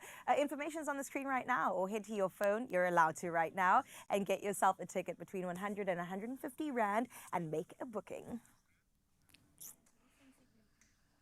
Welcome back to the kitchen. You can see how happy I am. I've been giving her a hard time because she's going to give us a hard time. No, she's going to give us something absolutely amazing. Welcome back to the Woolies Supper Club, where weeknight dinners get a touch of magic without the effort. A lot of effort has gone in, but courtesy of someone else, so we don't have to. And Fatima Saib is one of those very busy people, turning humble roasted butternut into the star of a creamy, comforting pasta that is as indulgent as it is easy, because gorgonzola. So thank you for the effort that you put in behind the scenes so that we don't have to put in any effort when we get into the kitchen. And I love these flavor profiles. So we are hearing Italian flavors, which I think South Africans love. We are deeply connected in an emotional sense because it brings us beautiful, bold flavors like this, right? Oh, this. Come on. That's all we can smell, and it's like the most amazing smell right now. I was saying to Fatima, my grandfather was my first flavor influencer when I was a young kid, like 4 or 5, was giving me gorgonzola, smelly cheeses, crazy things, and I'm so grateful because my palate now is open to things that I think people might be a little bit scared of, but when you combine the butternut and the gorgonzola, magic is going to happen, Flavor right? explosion. And lucky you with your granddad, eh? That's I know. incredible. You should have been a chef or something. Oh, well, no, I fake it till you make it, baby. I work with the best and then steal their intellectual property. So we've said this is super easy, so I think let's prove it. Okay, where do we begin? I would like for you to add that fettuccine pasta into the water. And you know what the best part is? That is fresh pasta. So it's going to cook in about 3 to 4 minutes. Ah, the difference. So we're going to make this. There's the difference right there. So you're just going to pop it in there. Just simmer the whole thing? Just simmer the whole thing. And I absolutely love this pasta because it's made with free-range eggs. And also, 3 to 4 minutes. I mean, come on. Would you put the lid on, keep it off? Does it make any difference at all? We already brought the water to a rolling boil, so you can just let that cook so long.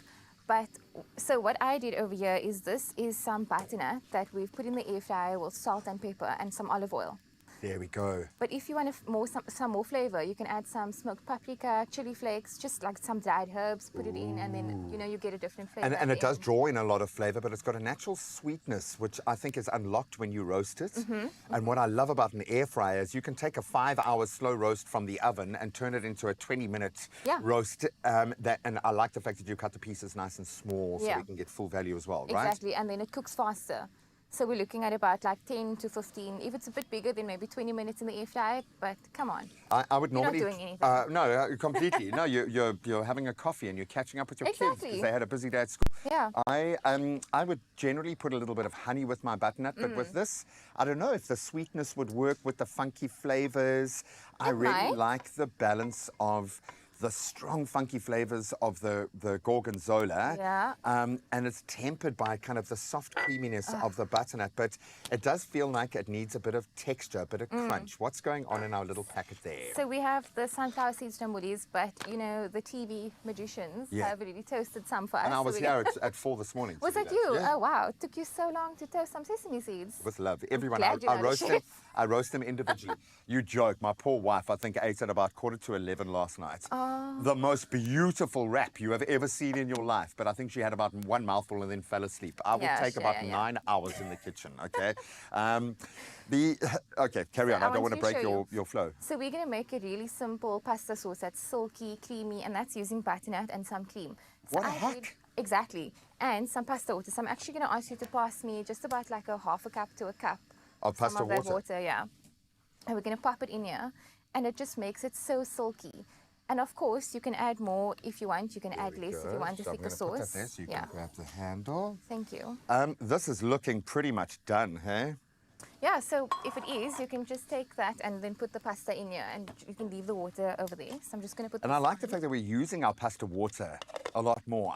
I remember it might have even been Giorgio Locatelli, one of the greatest Italian chefs to have ever cooked in an Italian kitchen, talking about the layering of flavors. And Yeah. he loves that what he starts with. Nothing gets left out. So if No. something features here, it'll feature there again. Exactly. Everything is layered in right down to the pasta water. So he flavors his pasta water to flavor the pasta and then takes Incredible. that water to flavor the pasta sauce. Yeah. Everything must be one Everything journey, is connected. right? So I'm just going to quickly blitz this. And you'll see how quickly it comes together. I think this is such a clever idea for the quick flavor development of something that feels like it's been going for a while. Yeah. And I've never thought of blending my butternut to create a sauce, but it's so perfectly suited for that. Exactly.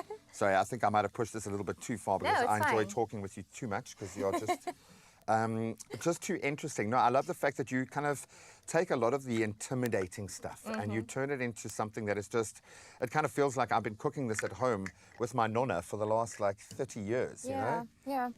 Can I ask you for some more pasta water? Actually, can. We're You can not just going to take it, waste, girl. so we're going to rinse this out. You see? Now, You see? this No is the kind of waste. mentality that I try and teach my beautiful wife from the UK, who maybe has lived with a little more excess than we have Yeah. down in South Africa. But I'm like, unless I've rolled it up and squeezed out, it's not finished, okay? Yeah. And I really try and get the most of, but I've been taught in our kitchen here, a little bit of waste, if you're cooking 5 meals in a 3-hour period over 5 days in a week, that's enough food. Just our tiny little bits of waste is enough to feed 5 people for that week.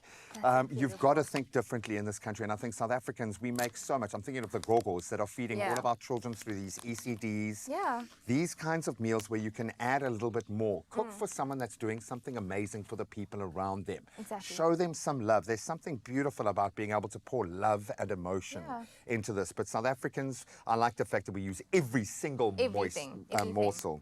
So as you can see, the amount of pasta water you add makes it either looser or a little bit more thicker. So all you have to do is kind of mix it together. And of course, this is going to cook a little bit more on here. And it's everything's just going to more come together. Can you merging. smell? Oh, it is magical. So Absolutely did magical. you know that with gorgonzola, you need to take it out of the fridge about an hour before you're serving it so that the flavors can develop? Let it get fully funky, Yeah. funkified. And that's because in the fridge, the flavors are muted. So when you take it out, I Room mean, temperature. come on, it just gets even better. So I'm going to pass this to you. You Okay. can sprinkle that over. But what we're going to do is just, I was wondering, Scoop. what's the modality? Yeah. honestly, because the pasta is warm and this cheese melts very easily, which is why it's so perfect for pasta. This is going to melt as you stir through, and it's going to add that tangy umami. You serve it in the pan. salty. You serve it in the Come pan. on. I love that. So I'm going to course, sprinkle of some of course. these. Yeah. Absolutely beautiful. Hopefully you've been cooking along with us. This is what the Dinner Club is all about, making it accessible, making it super simple for us to look like we have been slaving in the kitchen for hours. I could spend hours in the kitchen with you. You're amazing. Likewise. Thank Absolutely you. love your vibe in the kitchen. And of course, when it results in this, we are winning at life. Midweek magic without the fuss. Follow at Woolworths_SA for more unbelievably delicious and very easy dinner ideas served daily just for us. And you can find all of these ingredients and a whole lot more Italian inspiration in store, online, or using their amazing app. Bon appetit. Wow. More, I think. Huh? I think you need to taste it as well. Yeah. Maybe we That need to looks add some amazing. cream. Do it. Do it.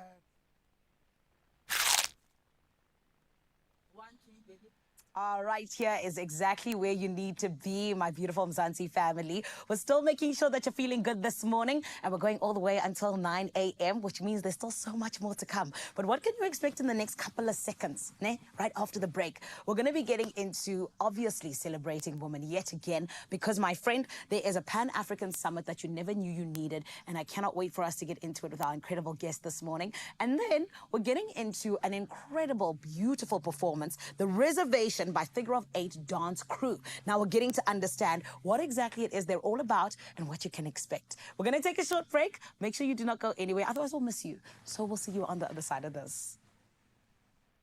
Only you can make my day.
Welcome back, Mzansi. Thank you so much for sticking around. I told you we'd miss you if you left. And right now, I'm so glad that we get to jump on into a conversation where we are yet again celebrating beautiful women that are doing beautiful things. I am talking about someone that is genuinely a leader and honestly someone who has taken even the UNISA SPL to new heights. Everyone, this morning, we're getting into it with none other than Professor Phumela Sweli, who is here to let us in on what we can expect when we jump on into the second annual Leadership Development for Women in Higher Education Africa Summit, happening from the 10th to the 12th of September at the Sandton Convention Center.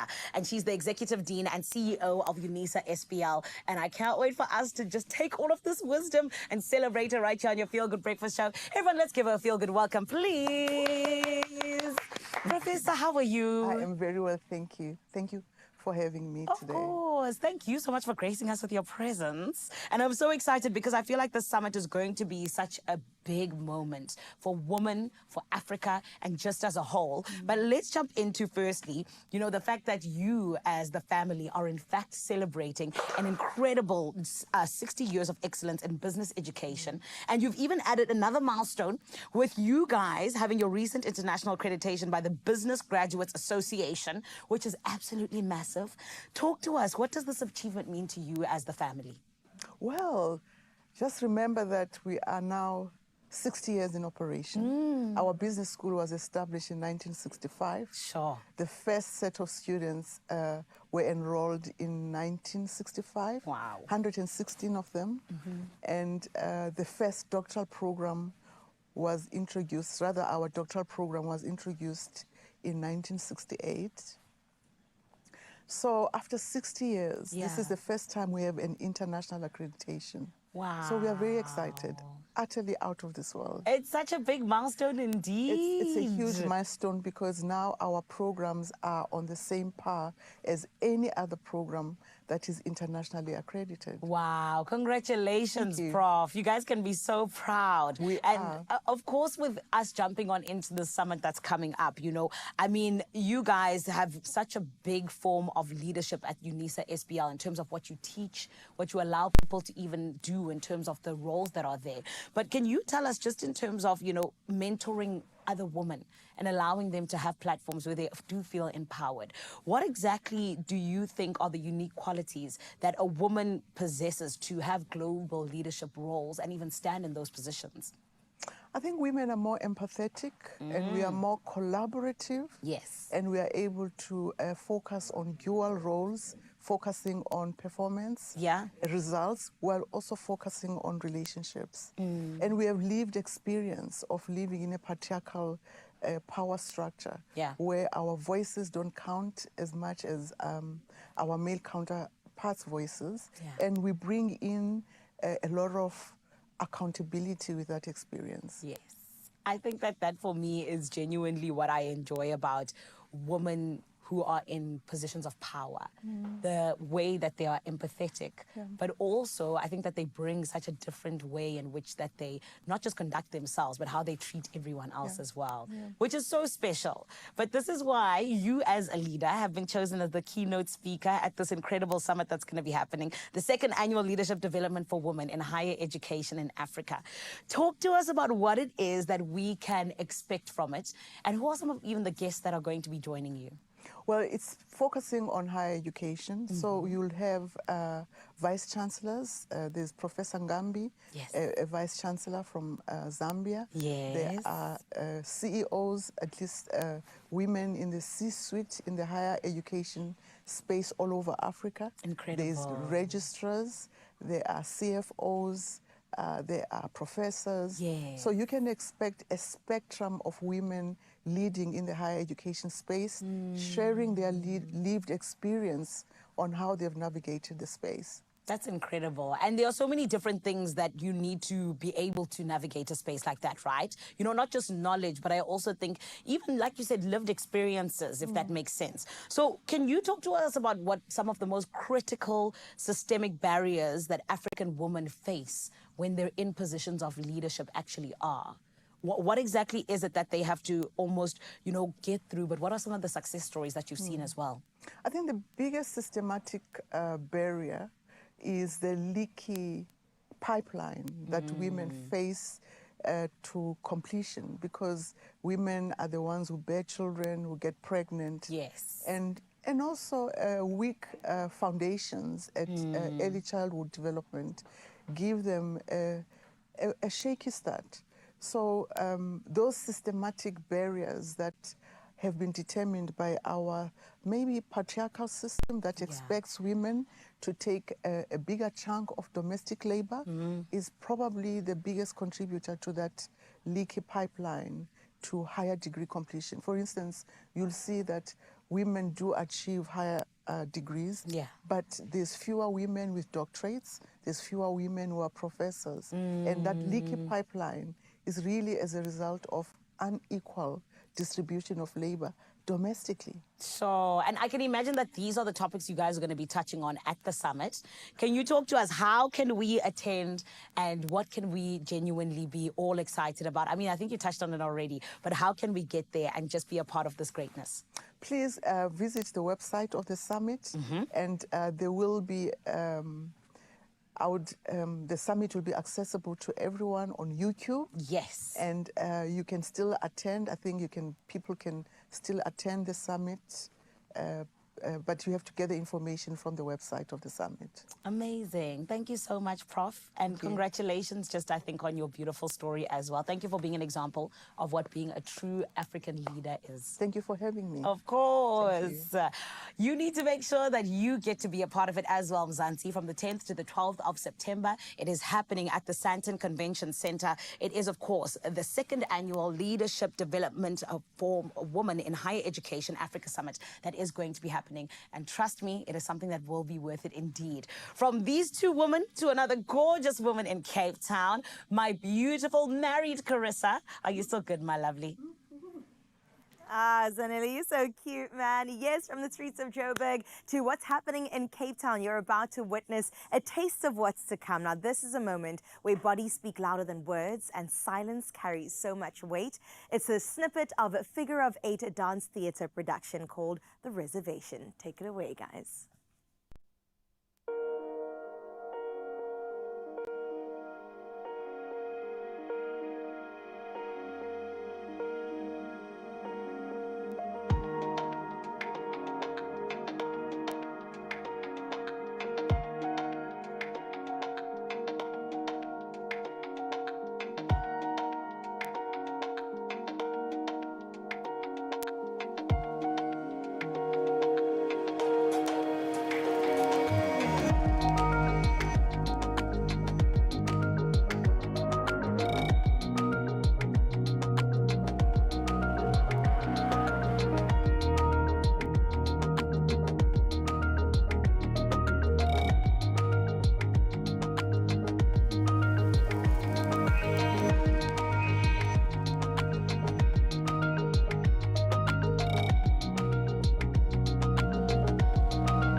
It's my feel-good breakfast show.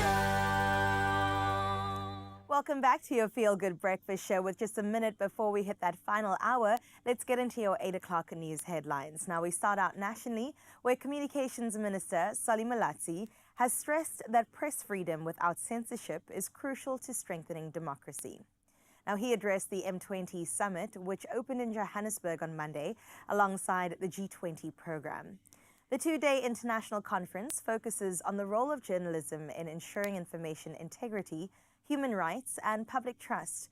Now, Malatsi emphasized that the media sustainability in South Africa requires government-private sector collaboration, while safeguarding independent journalism as a cornerstone of democracy and development. The summit ends today. In other news in the country, Johannesburg Mayor Dada Morero has announced that Lillian Ngoyi Street, formerly Bree Street, will reopen to motorists and pedestrians next Friday. Now, the road was closed for nearly 2 years following a methane gas explosion that caused its collapse. Repair works were delayed after the initial contractor failed to meet deadlines, increasing project costs for the city. Now, the mayor said construction is now complete, with only sidewalks still being finalized, and the street will be fully operational from the 12th of September. Taking a look at your international news-making headlines, jailed Ugandan opposition leader Kizza Besigye has boycotted the start of his treason trial, accusing presiding judge Emmanuel Buguma of bias. Now, Besigye, detained since November with his aide Obed Lutale, refused to attend proceedings after Buguma declined to recuse himself. His attorneys argue previous rulings, including the denial of bail, undermined judicial fairness. Now, the high-profile case has heightened scrutiny of President Yoweri Museveni's human rights record as the 80-year-old leader seeks re-election next year. Besigye denies all charges.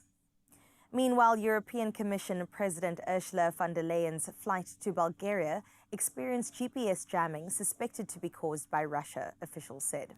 Now, the interference occurred as her plane approached Plovdiv, forcing pilots to rely on terrestrial navigation and paper mats before landing safely. Now, Bulgaria's authorities confirmed satellite signals were disrupted.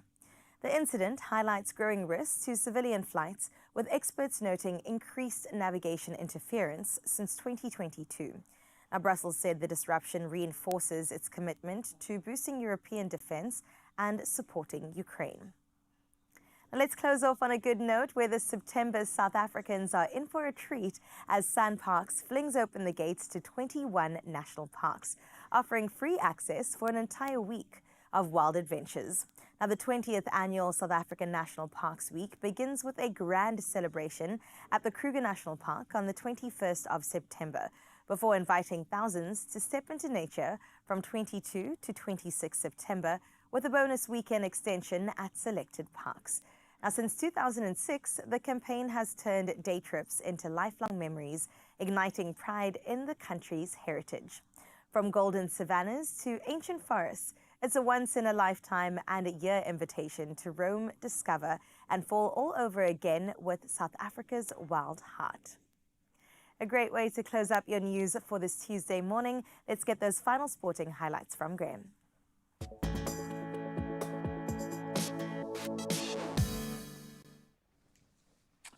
Thank you so much, my friend. Let's open with some big news. In the English Premier League, Liverpool have completed officially the signing of Newcastle superstar striker Alexander Isak in a British record £125 million deal. It's massive.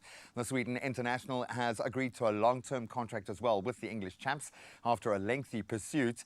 And Isak, who is only 24 years old, described the move as, quote, amazing, and said he was delighted to finally join a club of Liverpool's stature. He is going to do incredibly well at that club. What a move. Now let's get back into the year's final Grand Slam, and Naomi Osaka looking very strong. She powered past Coco Gauff 6-3, 6-2 to reach her first Grand Slam quarterfinal in 4 years.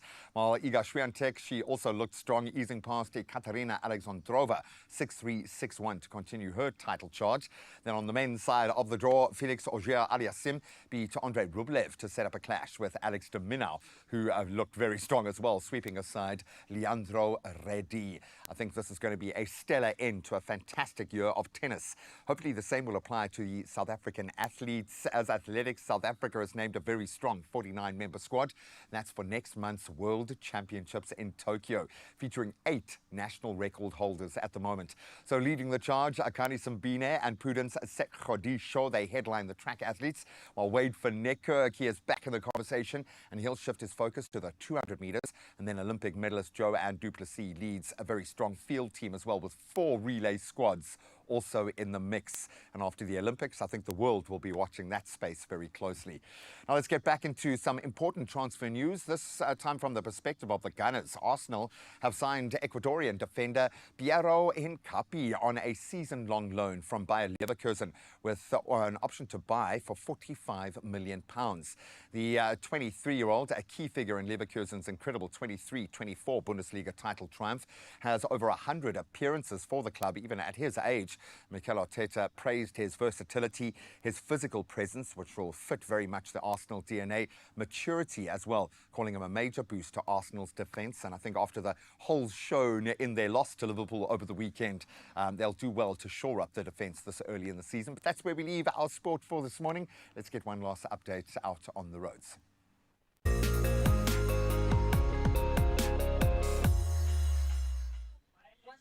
Right about now, we want to guide you through the roads right here on your Feel Good Breakfast show, so listen properly. Firstly, in the mother city, Bellville, minor delays are expected for motorists making use of the N1 inbound at Durban. Please maintain a safe following distance over there. Then still in the mother city, Botosig, traffic is extremely slow moving on the N7 South at N1.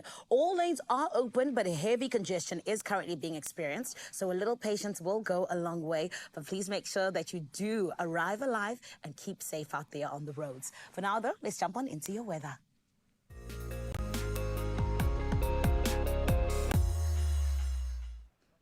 This morning, the South African Weather Service has issued a yellow level 2 warning for damaging interior winds that may impact informal settlements and trigger widespread runaway fires over the eastern Northern Cape, as well as the central and western Free State and northwest. Extremely high fire danger conditions are also expected in parts of the central interior.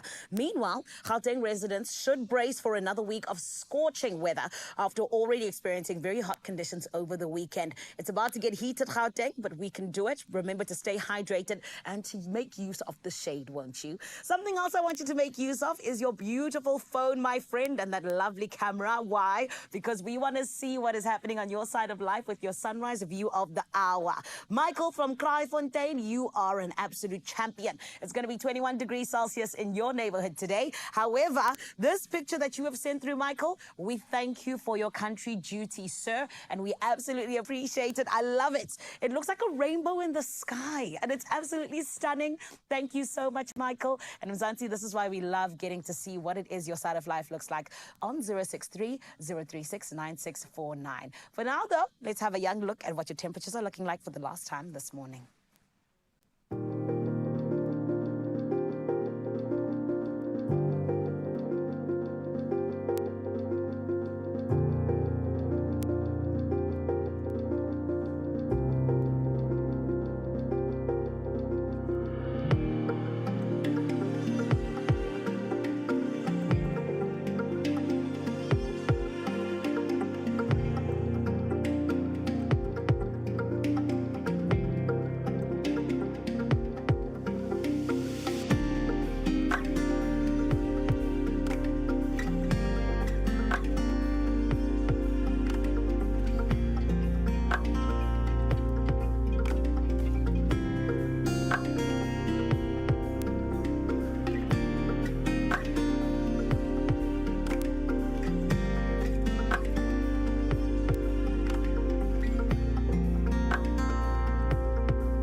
How do we move from 12 degrees to 36 degrees? You're like multiplying the heat. You have only in uppies. Only in uppies, baby. We love you in Uppington, wherever you are. In fact, we love you. So we're going to give you some major love this morning. Mzansi, listen, okay? Powerball Plus, standing at 94 million rand, estimated in that jackpot this Tuesday. So please don't delay. Play Powerball for an estimated 44 million rand, then Powerball Plus. It's a whopper. 50 million rand in that jackpot today. And we said earlier you actually have to do both of them at the same time. Not one at the expense of the other. Come So on. how do you do it? You buy your tickets now in store on the website nationallottery.co.za, the mobile app, cell phone banking, or simply just hit your keypad and dial *120 *7529# for USSD. And in case you've got a 3-second attention span like me, we'll keep those details up on the Expresso social media pages. You can peruse them as you take in the amazing content there, and hopefully just strike it majorly lucky if you play your Powerball and Powerball Plus for that 94 million rand today. I'm talking slowly because I just want that moment to last. Come on, man. I'm holding thumbs for you. My goodness. Okay, so we've had entertainment today. Yep. It has been incredible. The reservation Amazing. looks so good. 3 to 6 September, get on it. But we have to head back to Joburg to meet our artist of the day. Shirley is standing by. New music and a new vibe for a new season. We cannot wait to connect with her because we absolutely love shining a spotlight on the talent, the performance. After this, we'll see you now.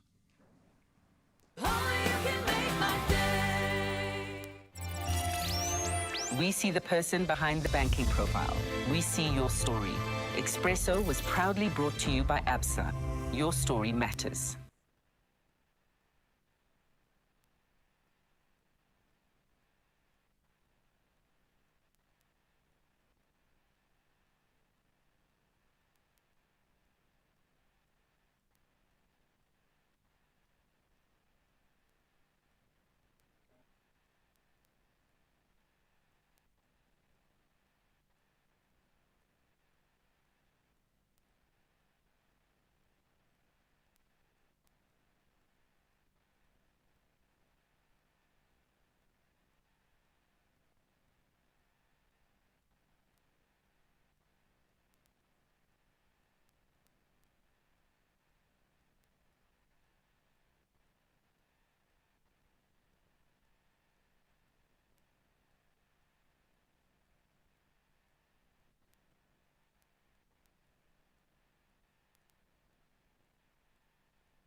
It's my feel-good breakfast show.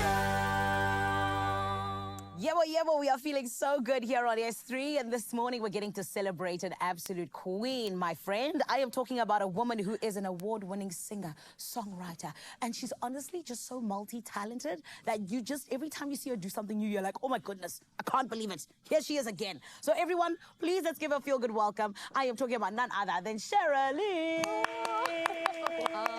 My beautiful Shirley, how are you? Fine, thanks, and you, Zanele. Amazing, thank you. A gorgeous lady. I want us to jump right into it because we don't have a lot of time. No, We need you to go and perform, okay?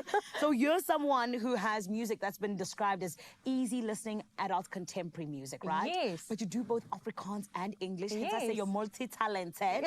But talk to us about just, you know, the influences from rock and pop and even country.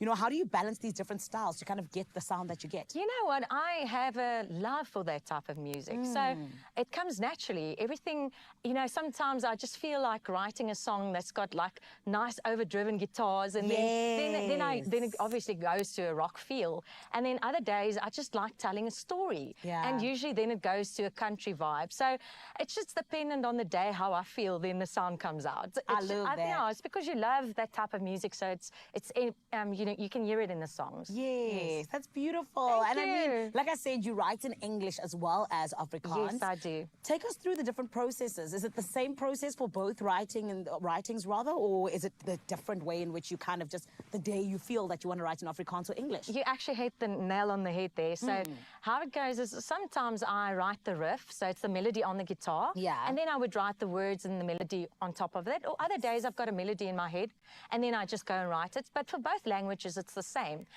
So it depends on how I feel, or what influence or what concept I've got in my head. Sometimes it's a title, or sometimes it's just someone says something, and then I get inspired about that. So then I write a song. I love that. Thank That's you. beautiful. Thanks. And I mean, it's actually so incredible that you're able to write in both languages. So well done to you. Well, it's my mom and my dad's fault, because my dad was Afrikaans, my mom's English. So, Oh, I mean, nice. And you're the perfect mix. I love that. I love that, Thank Shirley. you. But you're also an independent artist. Yes, I Which am. is incredible. I mean, Thank it's you such so a much. difficult thing to do. It is, yes. But it has its pros and its cons. Definitely. What are those challenges that you've gone through in terms of being an independent artist? But what have the highlights also been?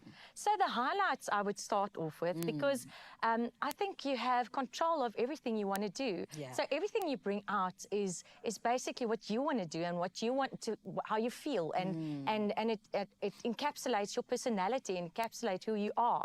And well, hopefully people can resonate with the words and the things and see who I am through my music.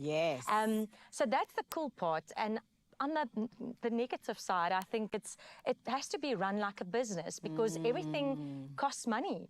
And even you being here this morning costs money. everything costs money. So you have to drive it like a business, and you have to have finances to fund everything. I mean, if you want to do a music video, if you want to do the recordings, if you want to get a makeup artist just to do a music video with you, I mean, everything comes out of your pocket. So that's crazy. So that's the negative part. But if you administrate it like a business, you can do it. Yeah, and girl, you are doing it, okay? Thank you so much. That's why we're able to even celebrate, you know, your single Breaking Point as well as your EP Elements. Thanks. Let's jump into them. What do you need to know about them? So the EP, I always wanted to do an English EP. I had an Afrikaans EP album, 8-track album, and then I wanted to bring out the English one. And I had the opportunity to work with the wonderfully talented Daniel Barron. He's a SAMA-nominated artist and a producer, obviously, and a songwriter as well. So I had the opportunity to go and work with him. And one of the songs, Out of My Hands, which we haven't spoken about now, but he decided to do a duet with me because he liked the song, which was very cool, and I felt honored. And he produced all of these songs, and it was such a lovely experience just to work with him and to I always say the producer that you work with brings out the magic if you connect. If you know, there's like this magic, there's a spark that happens. So so that's how the EP Elements existed. And you'll find in each of the songs, you'll find a specific element I refer to in the song. So if you want to go listen to it, I mean, you can go and find out, you know, about air, the elements like ground, you know, all of those wind and fire. So you can go and listen to it in the songs and find it. So that's where the EP came from. And then Breaking Point is one of the songs, and the element of water is in there. Love that. Thank you. Come on. And one thing I love about you is that you're a multifaceted artist. So yes, you do the music, but you also take care of the community. And of course, you're involved with helping the Vrouwenfonds. Did I say that right? Yes, you did. Ek is You actually did it well. Yes, baie you did. dankie. Why is it so important for you to just support women in communities? You know what? I think we don't have that lot of support. So if there's someone that's in the limelight or that has a voice, if they can speak out and help in some way, even if it's just like being present or helping getting funds in to help them get easy things like, I mean, sanitary wear or just, you know, basic things. it's very important because I know there's a lot of facets or let's say aspects in the industry or in the society that doesn't have that support for women. I hear so, you. yeah, it's actually, I think we have to do it as women. 100%. And I'm a woman, so I mean, I just feel it's a responsibility I want to do. Yes, and I always say it is our responsibility. It is, at the end of the day. definitely. Some other responsibilities you have is to entertain the world, Shirley. So let's talk about the amazing event that you're part of, the Southern Songbirds, where Nashville meets South Africa. You know, where you're going to be getting your country on. Yes, tell us a little bit definitely. about this and how we can attend. So I'm very excited. It's on the 6th of September at the AfriForum Theatre. It's 5 ladies that took hands and basically made this cool production. I was basically the director and the project organizer, and we're basically bringing a country pop vibe to the audiences. And the tickets are 250 Rand, and you can get it at tixa.co.za. And you can look forward to original songs, country music, some pop, some little bit of blues and rock as well. And the ladies that I took hands with was Franja Du Plessis. You might know her. It's Unita Du Plessis' daughter. And then there's Cordelia. It's me. And then Almacher, and then the other person is a lady from Nashville, actually all the way from Nashville. Wow, Nashville, Tennessee. Yes, Nashville, Tennessee. Her name is Mirka, and she's also part of the production. So I'm very excited about that. That's beautiful. And I love how you casually say, oh yeah, I was also the director. Like you're also not the performer, like you're just doing amazing things. Thank you. Lovely lady. We are so excited for all of the lovely things you're going to be doing. I mean, even you mentioning that you're going to be dropping new music and all of these things. Yes. But we're super excited for you to perform for us. So I'm going to let you go and get ready, okay? I will. Thank you. Amazing. Mzansi, you need to make sure that you stick around because this beautiful lady, Shirley, is going to be bringing you some entertainment for your Tuesday. Exactly what you deserve right here on your Feel Good Breakfast Show. Right about now, though, we got to check in on my beautiful family over in Cape Teasy, Foshizi. Family, what's going on? I'll tell you exactly what's going on, beautiful Zanele. It's all about road tripping, and they're not just about the kilometers you cover. Yes, surprise. They're about the little ones along the way that make you say, wow, we are out on the open road. And today we're putting your travel trivia to the test with a road trip riddle. Say that 5 times fast. Now I'm a little bit nervous, okay? I'll explain our drama today. All of our guests have been next level today, so we're feeling very mundane and below par, okay? But we'll try. We'll try for this one, and you can play along at home. So let's see if we can collectively solve All right, this. thinking hat on. Okay. I'm a place where the sun rises first, where 2 oceans meet in a scenic burst. Travel to my tip, it's worth the drive. Where am I? Can you arrive? Oh. I see all the local boys like, I know. Okay, it's giving Cape Town. I'm in Cape Point because Cape Point. Because 2 they oceans. They meet. I'm just thinking. Nice. Beautiful drive out there. You go Silver Mine, and I might be completely the wrong place, but it is one of the most beautiful places to go and visit. Okay, well, let's get into the answer. Okay. In 3, Am I right? 2, 1. It is Cape Agulhas. If Close you enough. said that, you're right. Is it the same thing? Cape No, Point, Cape I don't Agulhas? think so. Oh, okay. Close enough. Close enough, though. They also call it Cape Needles, just because the coastline is quite like rickety, and it's really beautiful. You know a lot about this area. It's almost like you've studied or something. It I is definitely absolutely studied. beautiful. No, we love the ecology, and there's something amazing about the coastal ecology that meets. There's the wreck. that? I'm pretty sure that is Cape Point then, if it's still standing. By any other name, it's just as beautiful. Exactly. Shakespeare And this is on our doorstep, guys. So this is, in fact, where the southernmost tip of Africa, our continent, and where the Atlantic and the Indian Oceans meet. And you can have this all on one road trip.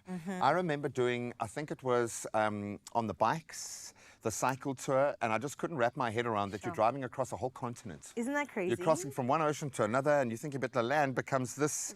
So Africa is like 1 meter wide at some point. Imagine, in because this you're area. zooming out going, that's it, that's I've just it right stepped over the continent. But it's from an ecological perspective, geological, just absolutely beautiful. But I reckon you must be getting some of the freshest air ever on the planet. Think about that Atlantic Ocean, oceans Indian of Ocean. air. Wow. Warm and cold. I Apparently, like if you that. get in and you stand in a certain spot, half your body is icy, your other half body is warm. That's what they told me. No, That's that's what they got to be a told lie. me. No, that's true. It's true. You can look it up.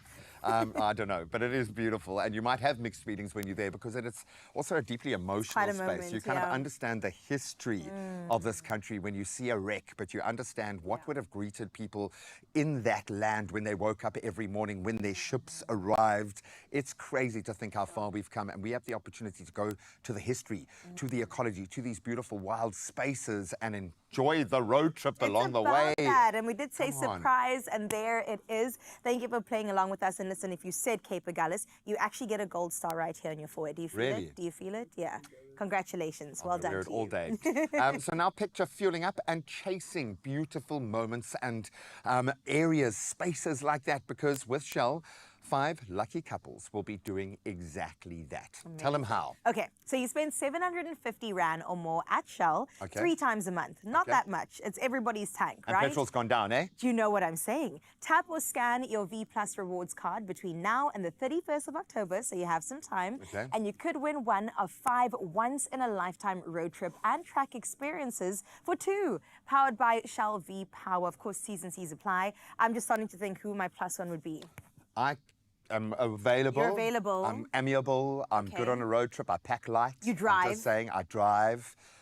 Obviously, there's constant commentary running the whole time, so maybe you want to bring some earmuffs or some earphones to put in. Going. There we go. I think you'll be all right. Absolutely love this for us, but even more for you. Guys, get your answers in and get on board and make it good, because there will be a ton of entries for this. This is one of those once-in-a-lifetime kind of prize packages, and for the right person, it is going to be a dream come true. So please jump on board, and most importantly, get in your car and go and explore.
It's my feel-good breakfast show.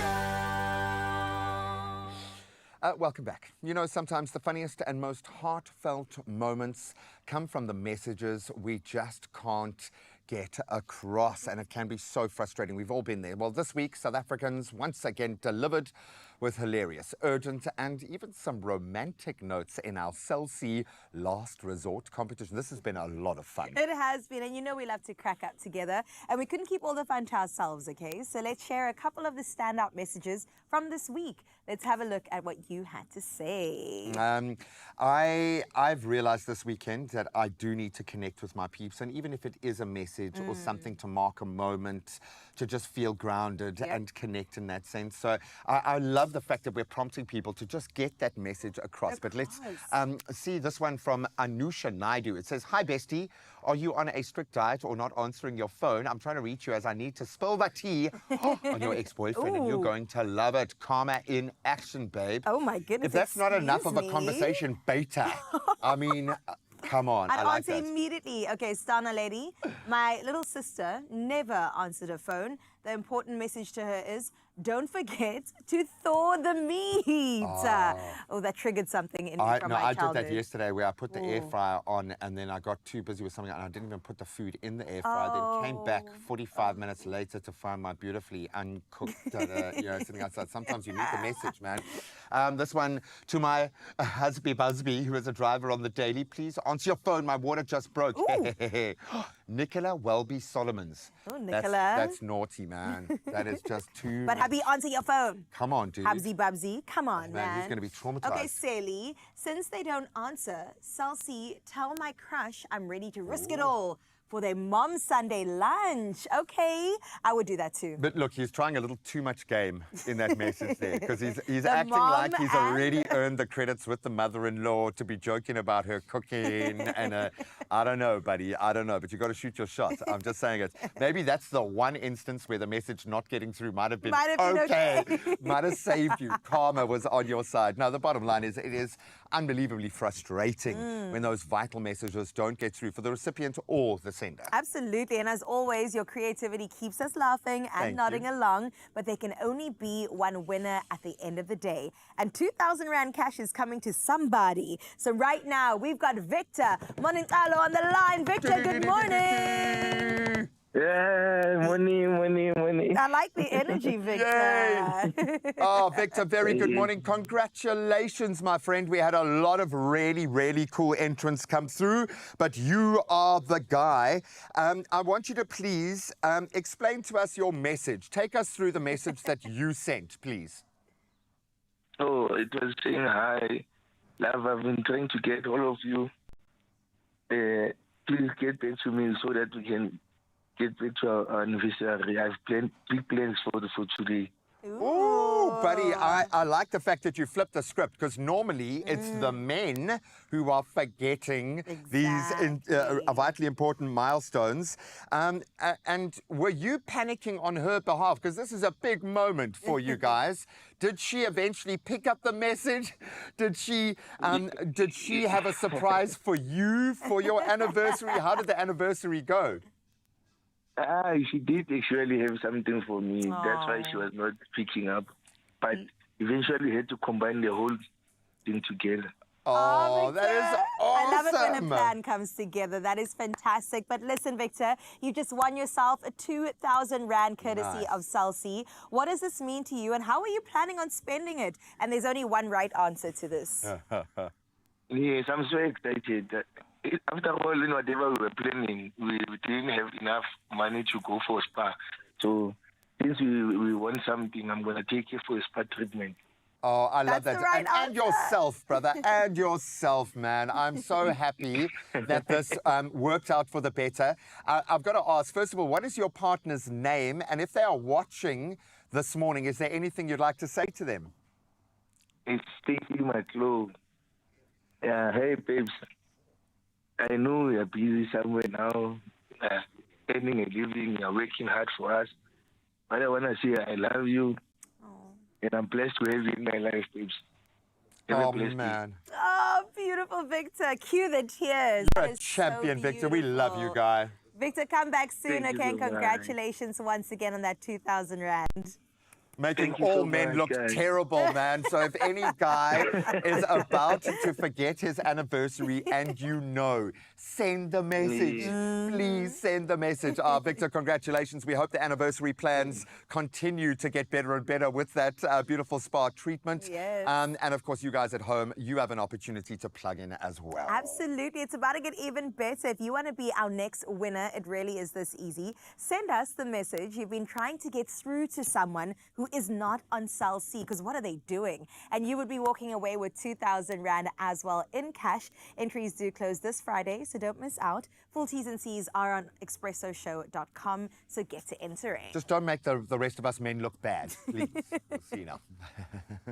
Oh, right. Josie, what's good? I need a performance after that with this groundswell of emotion, please. Can we sing a little, dance a little, let the emotions out, please, my friend?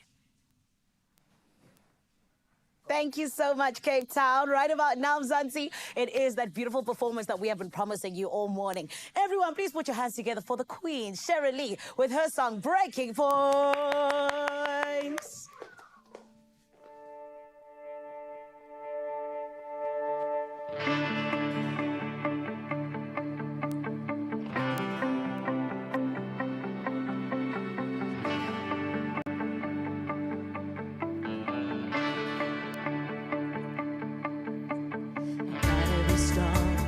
Gotta be strong and gotta move on, 'cause I'm the one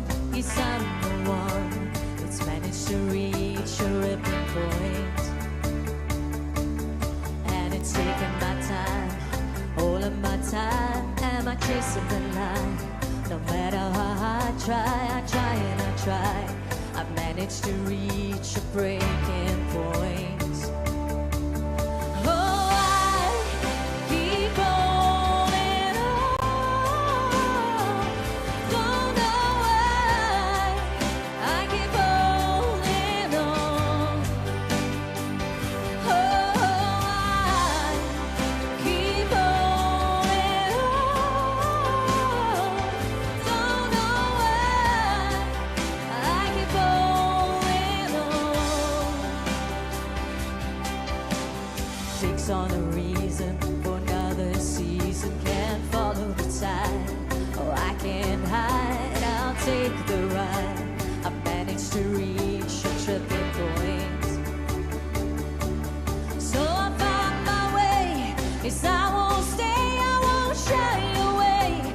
There's a truth to say. I got a role to play, and I can see the turning point. Oh, I'll keep holding on.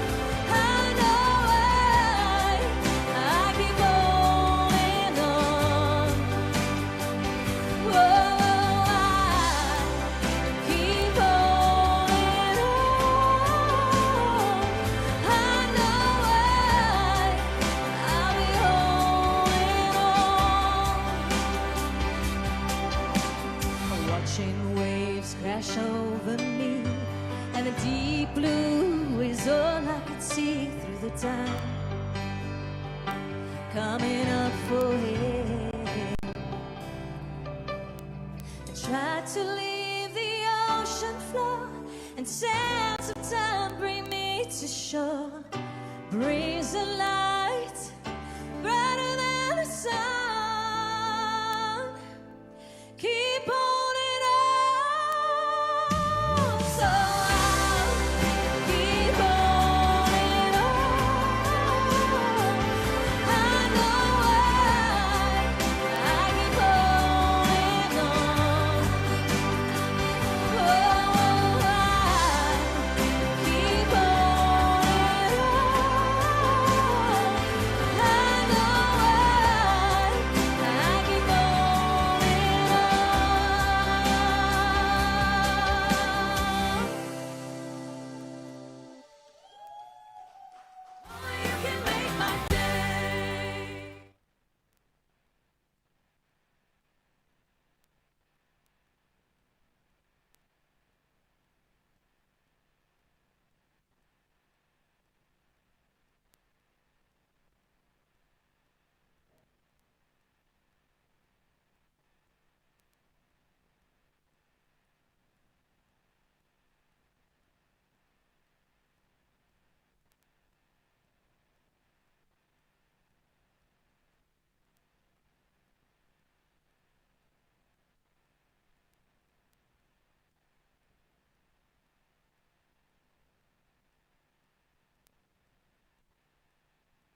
welcome back. I'm about to hand over to the experts, but I thought I'd at least ease us into our entertainment scene. Why? Because it's sizzling and we've got the scoop.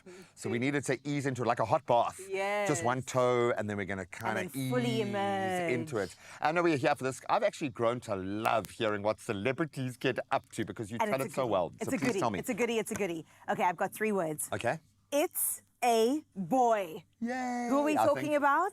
Pretty ugly. Yes, South African powerhouse Congrats. couple, Bontle Mondesele, as well as Pretty Ugly. They've officially welcomed their second child, and it is a baby boy following their, of course, beautiful girl that they've currently got. The announcement came via a heartfelt Instagram post, because that's how we tell news, right? Yeah, man, people need to know. Exactly. It was on my birthday. It almost stole my thunder, but I said, Bontle, you're allowed. She put a caption saying, "Life lately, to God be the glory." And her post featured such beautiful videos of them, their daughter Africa, who proudly introduced their baby brother as well. I mean, did so she do cute. the usual requisite baby face blur? She did, and you need to. Well, I think by law we're going to all have to do would that hope with so. kids on social media at a point. I think that event horizon is coming, but I like the fact that they are open, but they curate and they control the media space so that they can have some control. I think. So Yes. kudos to them for getting that right. Perfect amount of private, but then we also get to see Africa, No, especially no. now at this age. Gorgeous little baby, and her and her brother playing together. Such a big sister. I mean, come on. And she does it so well. So congratulations to Bontle and Pretty. You guys do it so well, so gracefully, so effortlessly. We love to see it. They look like international superstars. They got are. the blueprint down. Oh, man. Good Okay, luck, so guys. Good luck. from really good news to maybe some tragic news, sorry to flip the script a bit, but we have to send out our deepest condolences to those in the music scene that have been impacted by the tragic death of deep house artist DJ Poison, otherwise known as Calvin Masetla, in a fatal car crash that he went through on the 31st of August, unfortunately this year, near Acerberg Mountain in Limpopo. Now, the collision, reportedly caused by reckless overtaking, involved a fellow musician as well, Chima Music, but he remains currently in critical condition in ICU. I mean, I know this is happening to people every day, and we've got some of the worst kind of, road etiquette, I suppose, in spaces like that. But it always comes to bear within the entertainment industry because this is kind of like the great leveler, the equalizer, and it is so heartbreaking because often we'll know about them because they're hitting a peak in their career. That's it.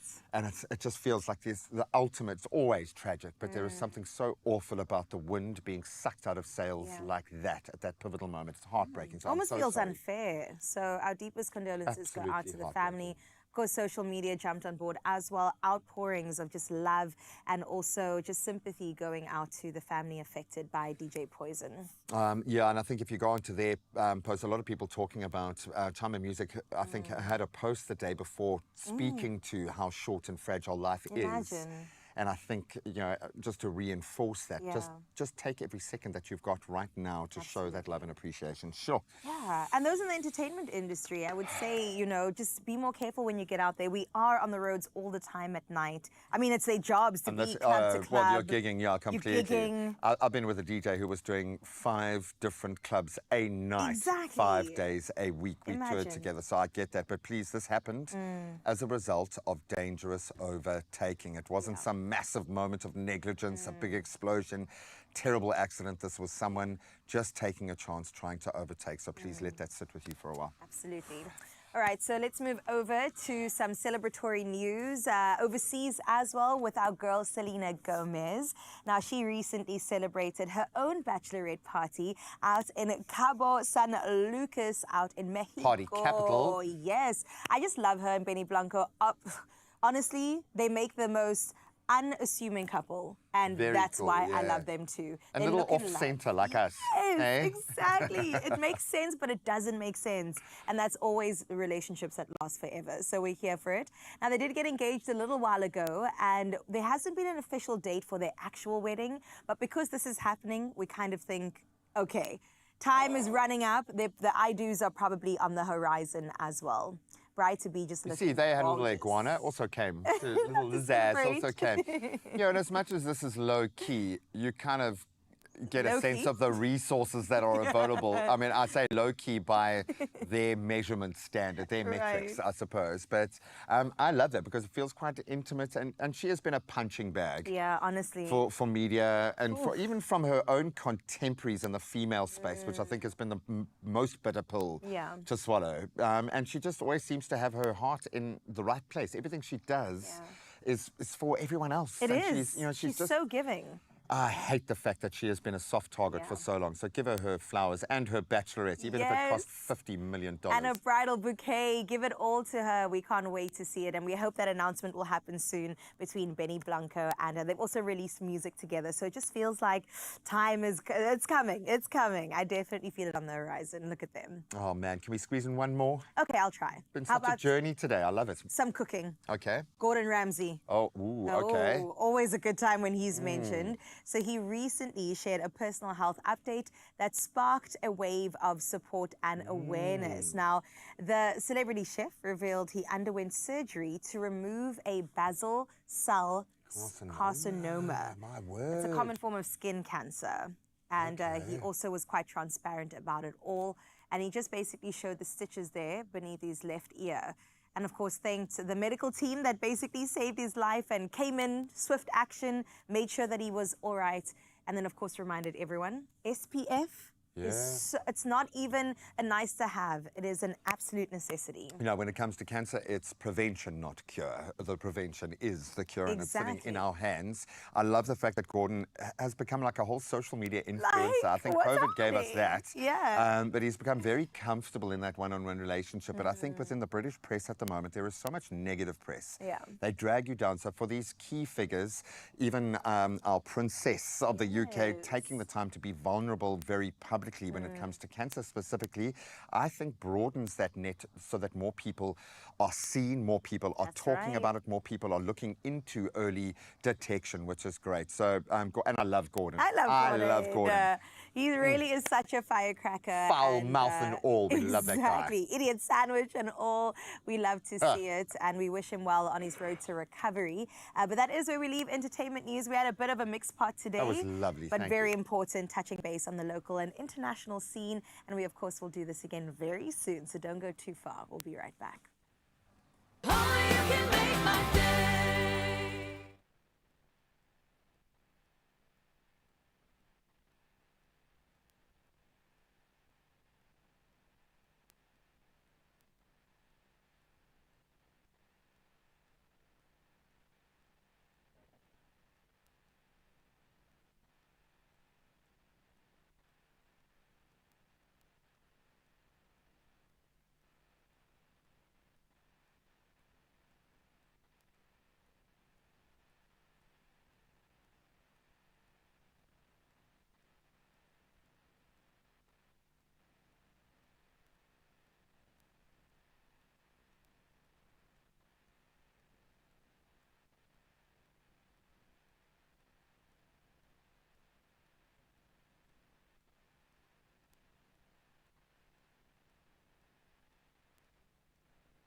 It's my feel-good breakfast show.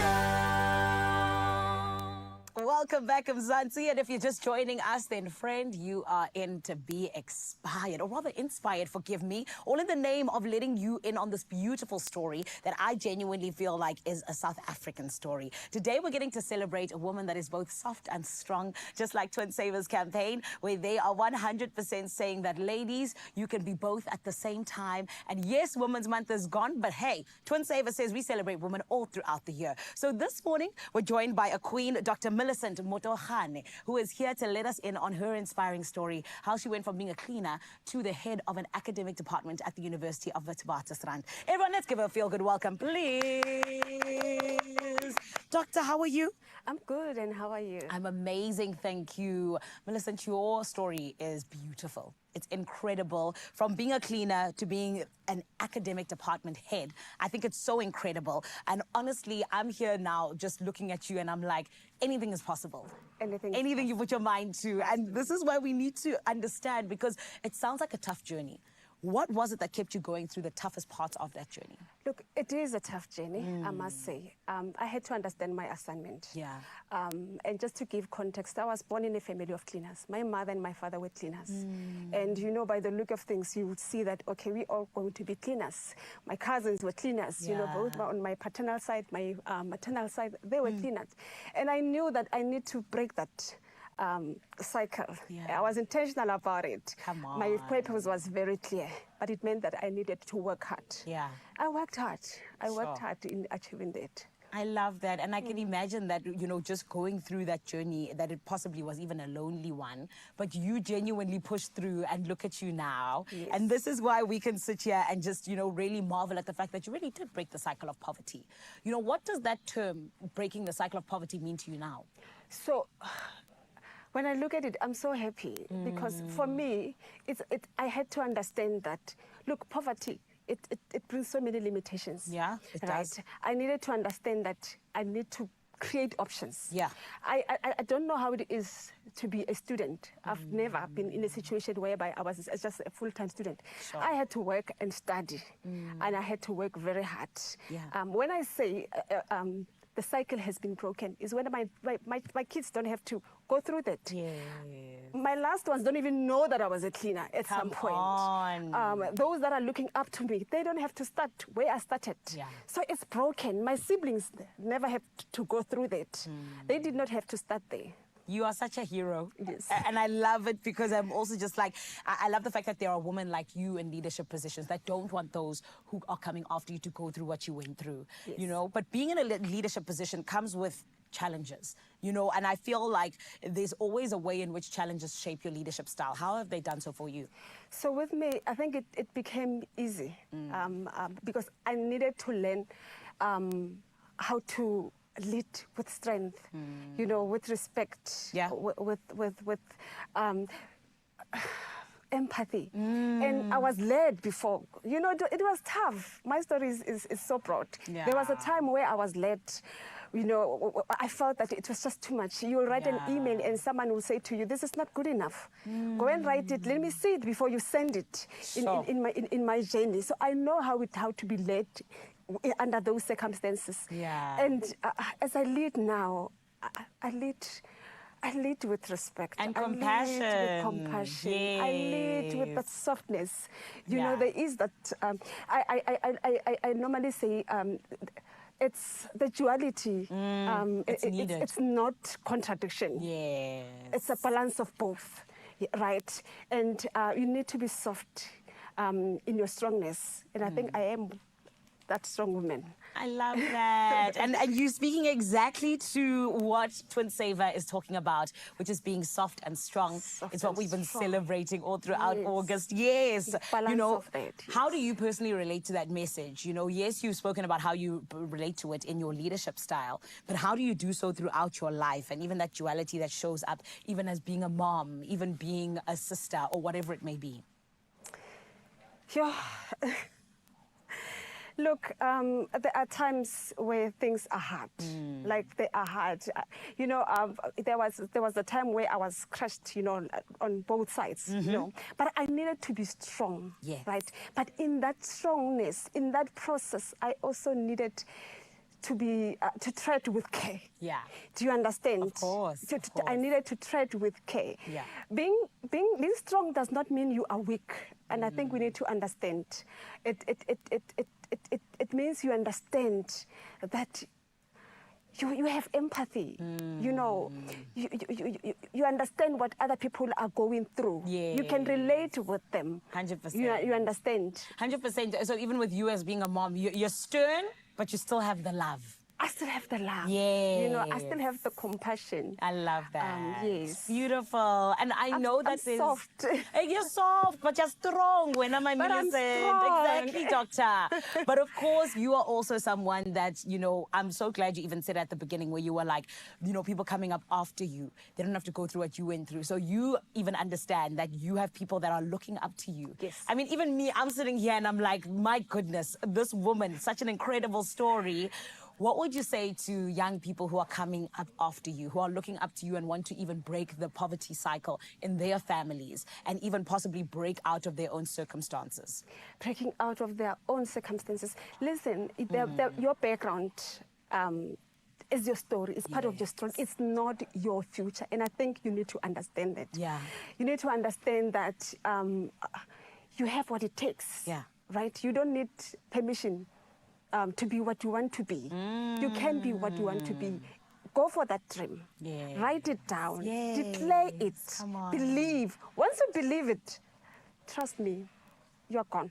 I love You're that. gone. And that's the Be first your own step of prophet, it. literally. Yes. Ooh, Dr. Millicent Motewagane, you have dropped absolute gems because I love what you said. Be your own prophet. Yeah. But also on top of that, just really believing in yourself. Believe in yourself. Beautiful. Work hard, invest in your education, find your mentors. People are there. And they You'll are. be shocked. People are there, you know, with open hands to assist others. Yes, that's beautiful. I love it. Thank you so much, Doctor. We appreciate you. Congratulations on the amazing journey that you've had. I think that you are such a shining light for so many people, not just young girls. Everyone can look to your story and be inspired. So thank you for that. We appreciate you. Thank you for having me. And well done on being soft and strong, Queen. Come on. It is Twin Saver reminding us that you can be both soft and strong, just like their beautiful toilet paper and their tissues and everything else in between. But of course, it is all about that duality that allows us to be the best versions of ourselves and of course, the best version of the kind of tissue that you deserve, my friend. Right about now, we do indeed need to jump on over to Cape Town. Why? We want you to be a winner. So my Cape Town family, can you tell Mzansi how they can, in fact, be a winner? Oh, my incredibly powerful, wonderful human being, my friend who exemplifies the conversation we have just had. I think it requires great strength to be soft sometimes, but I'm going to go strong and hard right now. Why? Because I want you to win. This is massive. Powerball and Powerball Plus, standing at 94 million rand in the jackpot estimated today. Please don't delay. Play your Powerball for 44 million rand, Powerball Plus for 50 million rand today. By now, you know the drill. You can go and get your tickets in store when they're open. You can go nationallottery.co.za online right now. You can use the mobile app, your own cell phone banking app, or you can just dial *120 *7529# for USSD. So many ways, and we've posted them all on the Expresso social, so you can check them out and just do it. Please go and play your Powerball and Powerball Plus today, because 94 million rand is waiting for you. All the best of luck, and I absolutely mean that. Right now, I think the only way to make this amazing show even better is to sound out with another incredible performance.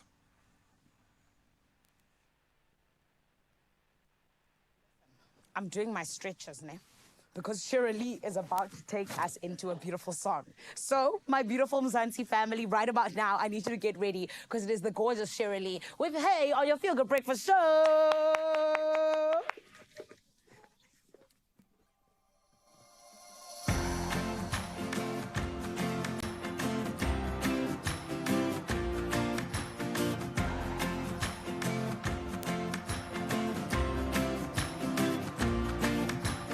Hey now, ladies, so you're feeling down? Just get up, dress up, and fix your crown. And if someone's trying to put you down, keep them guessing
you and your green eyes that made me stay.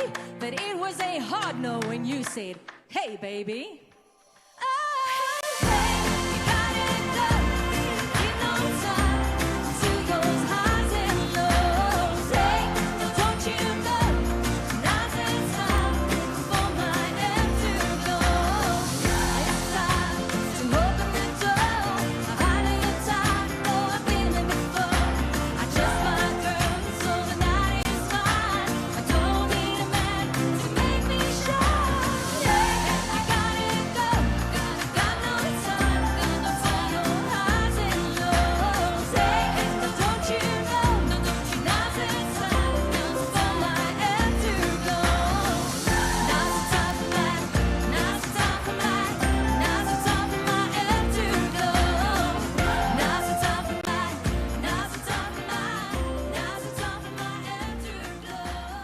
Another feel-good production.